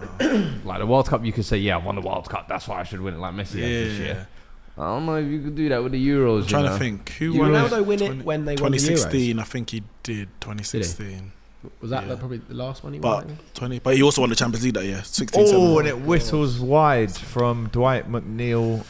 That could have been game over for Everton. That year as well. Oh, right. But it is not. West Brom 3, Hull 1 now. Sam Ajayi with the goal there. Bristol Rovers 6, Whitby Town 2. Some game that is down in Bristol. And that was a good strike from McNeil. He's just dragged it a little bit. Dahoud trying to block the strike, but time is definitely running out for you now, surely, Ben. 15 more minutes, we will score. We will score. We will hold Confident. Plymouth 3, Middlesbrough 3. Morgan Whittaker with the goal for Plymouth there. And that's a decent game to watch as well. 3-3. That's been up and down all over the place too. Can West Ham get anything from this game? They were leading. They were scoring absolute world-class goals through Kudus for sure.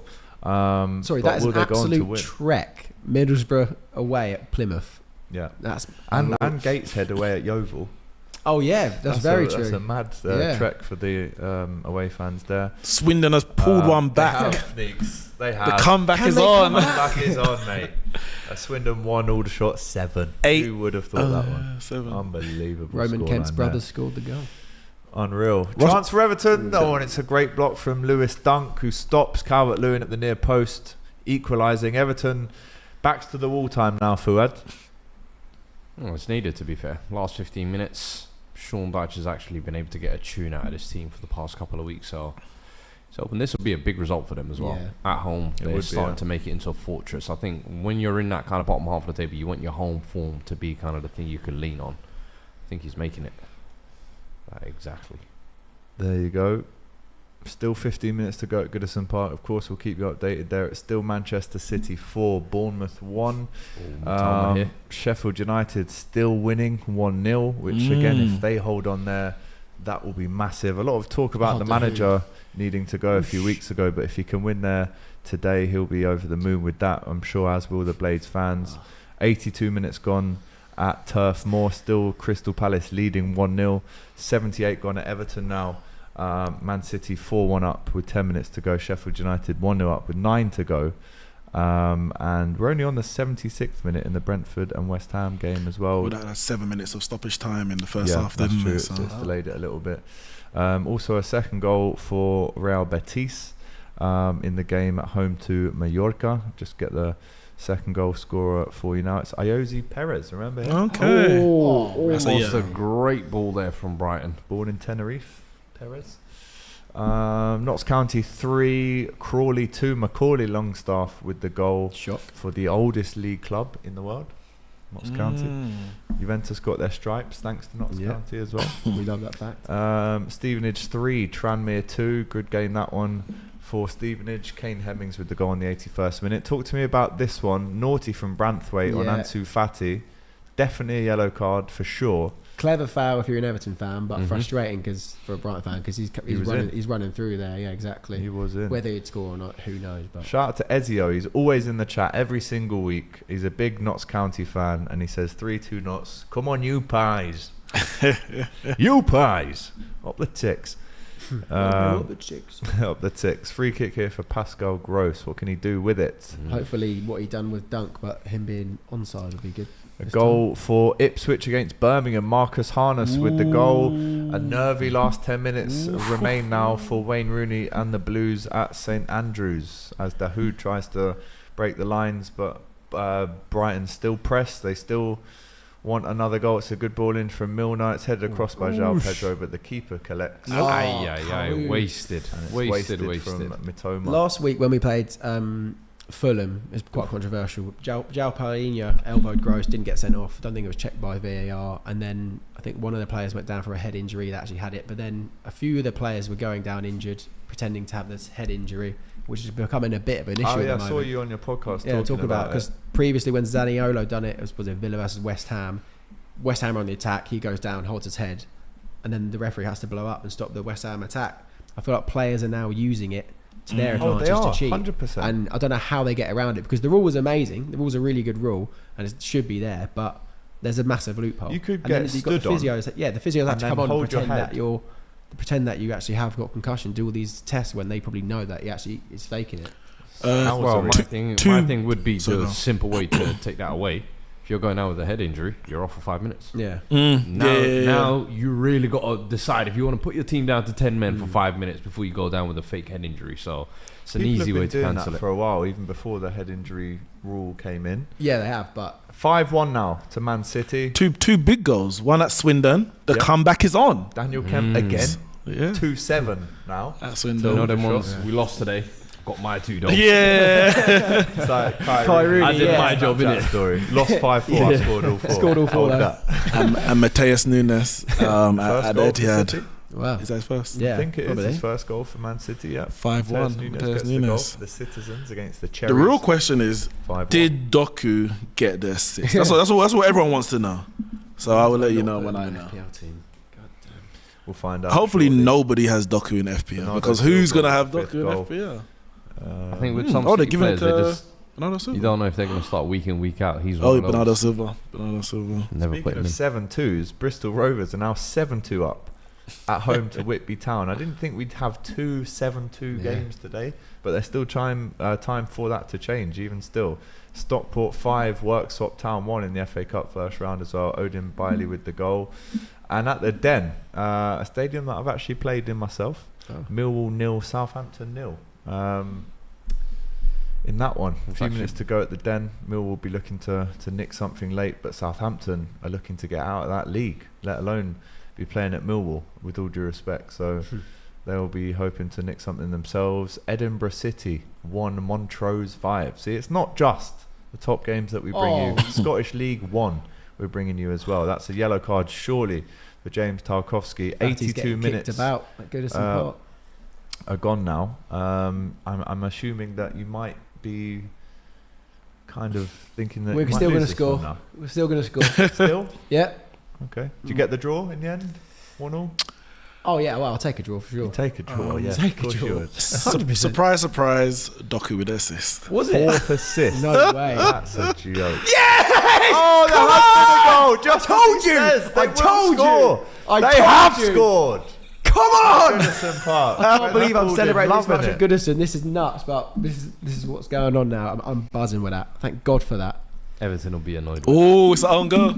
Is it? Ashley Young. Oh wow. Ashley Young. Ashley Young. Still Back playing from his football in suspension. 2023. Yeah, shouldn't be. Especially when you see how he got sent off Here we at Anfield go. a few weeks ago. But talk to us about this one then. Ball It's whipped in by 1-0 Gross. at Goodison Park. Oh. I'm happy about Don't know that. if it's I the took defensive took Pickford out of my FPL. I was thinking, damn it, he's gonna get a clean sheet after I took him out. No, thank Never God. had him in Yeah. your FPL. Facundo, Thank that's God. class from you. So the balls with Fatty into Facundo Buenalto. He's been heavily criticised by some Brighton fans recently. He's only young though. So We'll Yeah, come he's back only to you for come that in because January. I think that will be. We'll see that in you'll see about that goal 30 in a sec. seconds or so. Imagine if it was that. Bolton 4, Solihull Moors 0 now. Dion Charles with the 4th goal. But yeah, it was Ashley Young in the 84th minute with that Now let's own go on goal. and win it. Now is the time Now let's go on and win to it. do what you thought you could Come do on, at the boys. start. Come Of on. the game. Confirmation of 4 Doku assists. That's a joke. That's crazy. It's a joke. Disappointing to concede, but 1-0 against Brighton is still a good result for Everton, says Marvin. Better get the result. Yeah, it's still it's time not to over. go, my friend. Still 0-0 between Swansea and Sunderland in that game that Charlie Patino got sent off. They also missed the penalty, Swansea, so they'll be kicking themselves if they can't take all 3 points away from that one at home with 10 men. They had the chance to and they couldn't take it. There has been another goal in the Premier League. And we were also hopeful for Sheffield United to come away with something, and they still might. Still got They still another might. point at the But moment. But not a win. Wolves as have it stands. scored, Neeks. They have scored the goal. Bellegarde? Bellegarde Yes. with the strike for They Wolves. still It wasn't doubled their any- points tally, which is Jean There we Bellegarde. go. Oh, that's so unlucky. Oh, that is so unlucky. Across from the left hand side. Ashley Young's on the edge of his area, pretty much on the left hand side. It's come off his thigh, it looks like, and it's looped over into the far corner over Jordan Pickford. Like, that's crazy. yeah, you'd be. That's fuming. like, how does it go in from there? When you think where he's standing, Yeah. yeah, that's mad. Unlucky. But when you have 80% possession, Great ball out from you're gonna get inevitable at options. some point, Yeah, something you come can't up just with keep. it. You can't give it the ball down. You got to make it Skins on unlucky Jack as well. Harrison. Poor cross, really. Oh, that is very. That's Coming back crazy. with his I feel like thigh. Pickford's Yes, got to it's do fine. better there, in a weird way. Six. I'm sorry, you Six. can't, Six. you can't Man get City lobbed now. on your line. I don't care Is it about a a hat trick deflection. for Silva, who scored the 6th goal. Bernardo Silva's come off for Oscar Bob. Himself. I'm sorry, you can't be getting lobbed on your line like that. the spin on why it you as well. Yeah, and You it's saw the ball the whole time. It's not like it was 5 yards in front of you. I'm sorry. Pickford has to do better there. Nathan In those Ake. situations, Nathan Ake has against his scored, former by club, the way. innit? Yeah, against his former club. 88 minutes 6-1. gone at Etihad, 6-1 now. But in them situations where you're 1-0 up and you're trying to see out the game, it's super late, and then the other team get an equaliser, all of the momentum now, I'm telling you, will be with Brighton in these last kind of 10 minutes, including added time. So that is not the result that Everton would be looking for, but Brighton, can they go on now and win the game? Please. Obviously, Ben will be hoping that they can. Preston, Taylor would have had to give in a Coventry pen in that game. Yes, he would have. I hope for him it was non-controversial, but Haji Wright has scored another goal for Coventry, and it's 3-2 now to Preston with around about 10 minutes to go, including stoppage time. There in the Anthony Taylor derby. T-Rex Arms says Kermo94, referring to that Pickford. I wouldn't call it a howler, but I definitely think he should have been a little bit further back and to his. And right he just reacted quite late. This is what we need. Give it to Karu. And Brighton will be looking to push on now and get the winner in that one.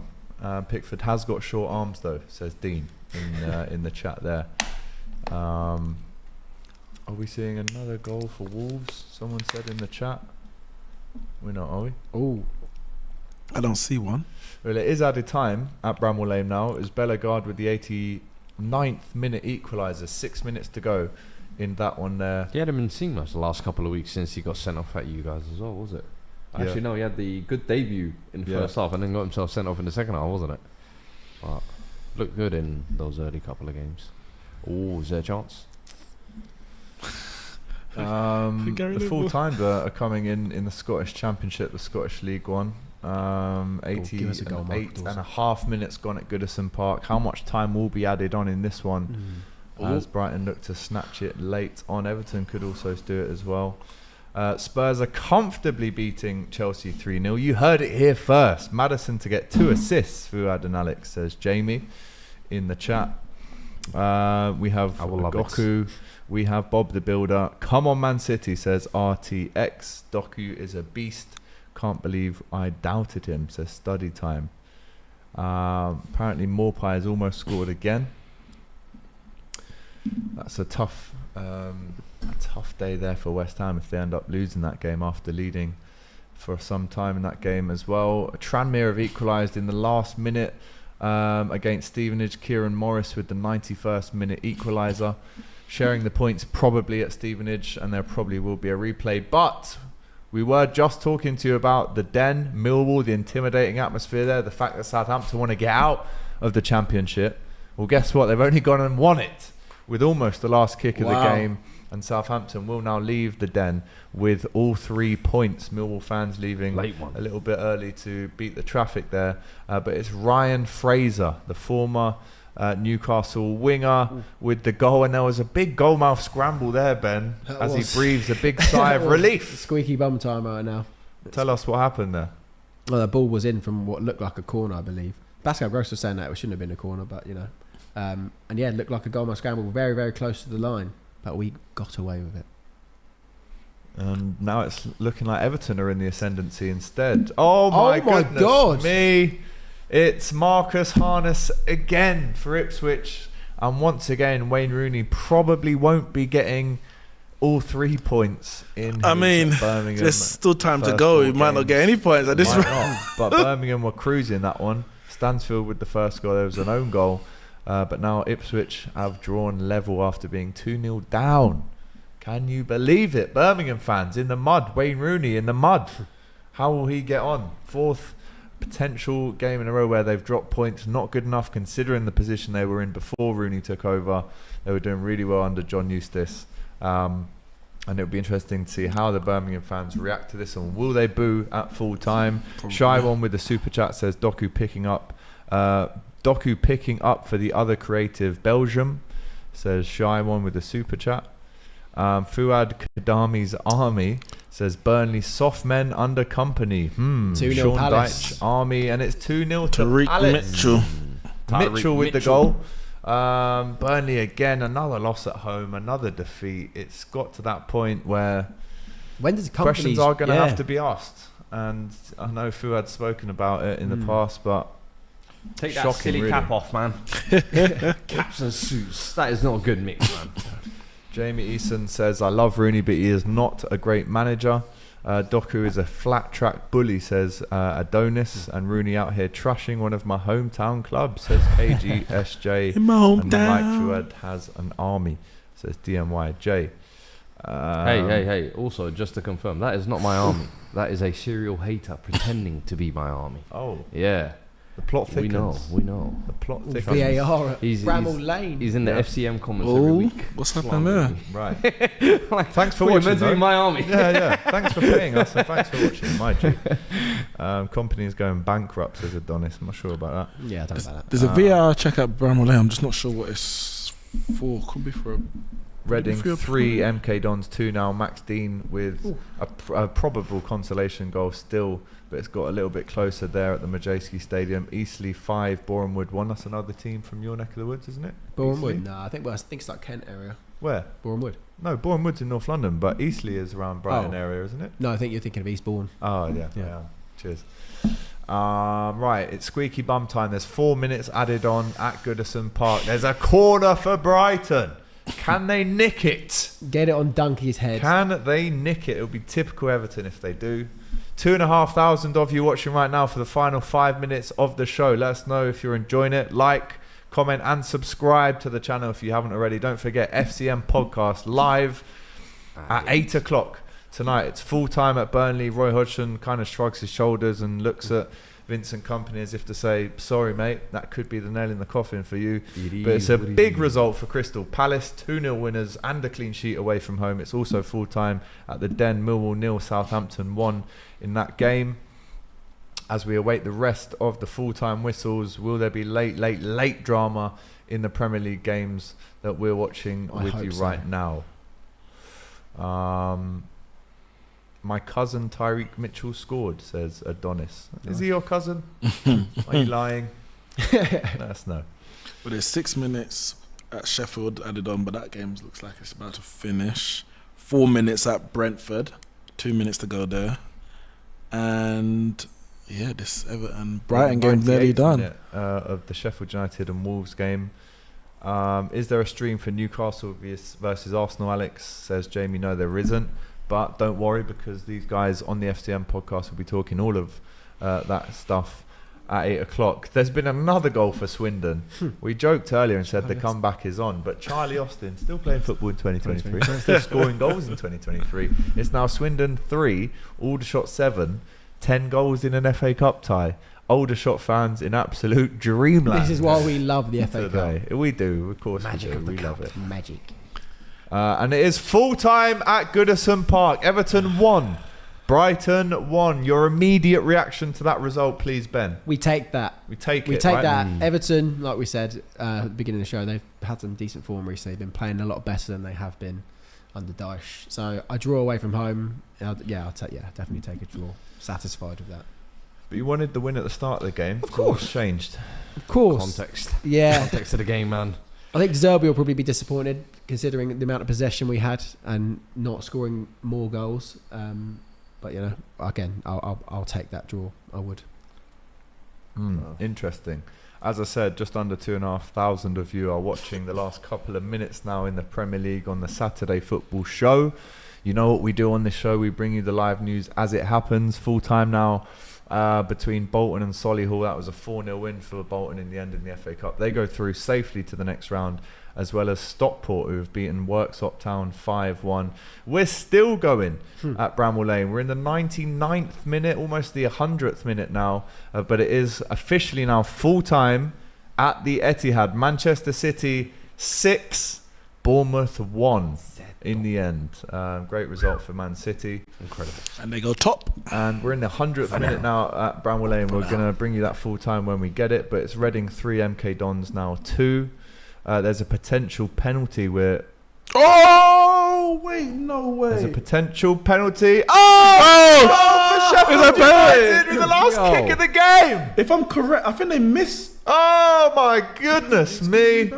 Unbelievable scenes for the Blades. We all wanted them to win today, and it looks like they've done it. Norwood. Ollie Norwood in the 100th minute minute with a penalty to surely now give Sheffield United their first win of the season. Unbelievable. Shout out to Marcus Dinanga as well, who scored another one for Gateshead away at Yeovil. That turned out to be a bit of a nervy finish, or it could still be even more nervy for Yeovil, but they were 3-0 up in that game. They're looking to hold on surely.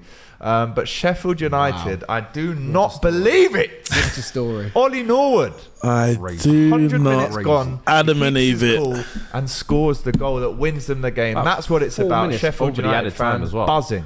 I think they were I think they were checking this VAR because the VAR thing Yeah. came up at like the 97th minute and I didn't hear anything This could about be it. Oh no. It will be after that. Curzon, Ashton 0, Barnet 1. Barnet also through to the next round of the FA Cup proper as well. Brentford 3, West Ham 2. Wow. Massive Big result win. there for the Bees Huge against win. the Hammers. West Ham were leading in that game. They've gone on to lose it. I cannot believe West Ham have done that. They'll be annoyed. They'll be super, super annoyed. But we're live at Bramwell Lane now. We're seeing Look the at the scenes scenes. from the Sheffield United players who are treating this as if they've won a trophy. And why not? It's the first victory for them in the season. Fabio Silva crying on the pitch. He was a sub to start off the game, but he came on. I think he's Did he give away the maybe penalty? given the penalty away. Oh, He's yeah. crying. Is that him? He's crying on the pitch, and Mateus Cunha consoles him. But The there you basic go. Premier League. You know, this ain't a World Cup final, you know. Charlie Austin has scored again for Swindon. Wow. What is going on? This That's an day. absolute Too little, joke. too late. That is an Yeah, absolute definite joke. penalty. It's definitely a pen, though. Definite pen. It's definitely a pen, and Fabio Silva will be Right leaving there, the kicks pitch him. Yeah, kicks in him. tears. Gary O'Neill, not cry, happy at all, but he's crying because of this. It was this foul on, I think it's Baldock. Yeah. Louder tears, man. We see from the other Lost angle, it's the better. game. It's full time at St Andrews as well. Birmingham 2, Ipswich 2. Rooney will not be happy. They've thrown away a 2-goal lead in that one. Stoke 0, Cardiff 0, Rotherham 1, QPR 1. And Jamie Reid for Stevenage has scored another 100th minute goal to win the game at home to Tranmere. Stevenage fans will be absolutely buzzing with that one. Great show, people. Good to see. Dirty By and West Haram in a spliff. These pretenders are mid-table, says Ayman. And JB says Gary O'Neill has been 100% done again by a shocking referee position. Wow, literally the Newcastle pen last week. Let's have That another. looks like a direct penalty. No, yeah, I think he kicked the back of his leg. None of the ball. What are you talking about? He's definitely kicked the back of his leg. What with this result result. that is Decision for this week. Stevenage. That's a But Fabio you- Silva dummy decision there. But the reason why they're taking so long is because what happened last week against Wolves. They wanna That's get what it it right. takes, yeah. But And for I me, said it even against the Liverpool game. Better take your time to get it right Yeah. than to get the wrong decision and rush it because people want a quick decision. Yeah. Don't do that. this referee's hoping that he don't get demoted now. Listen, get the right decision. Oh, listen. I still can't believe he's It's mad. cried. It's mad. For me, that's a pen. I'd drop him for the rest of the Full season. time, Bristol Rovers 7, Whitby Town 2. On the Must back win the of that Tranmere defeat, Joe Murphy for Tranmere has been sent off for foul and abusive language in the 112th minute. But there you go. It's all over in all the Premier League games. And Brentford have come away with a 3-2 win at home to West Ham. Ollie Norwood, with the most dramatic finish for the Blades, has seen them get their first 3 points of the season. What a show it's been. I've been AGT. My co-host Fuad will be back here in just under 3 hours for the FCM show after the Arsenal Newcastle game. A big shout out to Ben, who gets a solid point away at Goodison Park today. And of course, Neeks was happy before the show even started as Manchester United. There's only one United. Away There's only one United. at Fulham. Right, I hope you've enjoyed it. On the way out, please do smash that like button if you haven't already. Make sure you subscribe to DR Sports. We'll be back on Monday again with the weekend roundup and the Spurs versus Chelsea game. We'll see you then. Take care.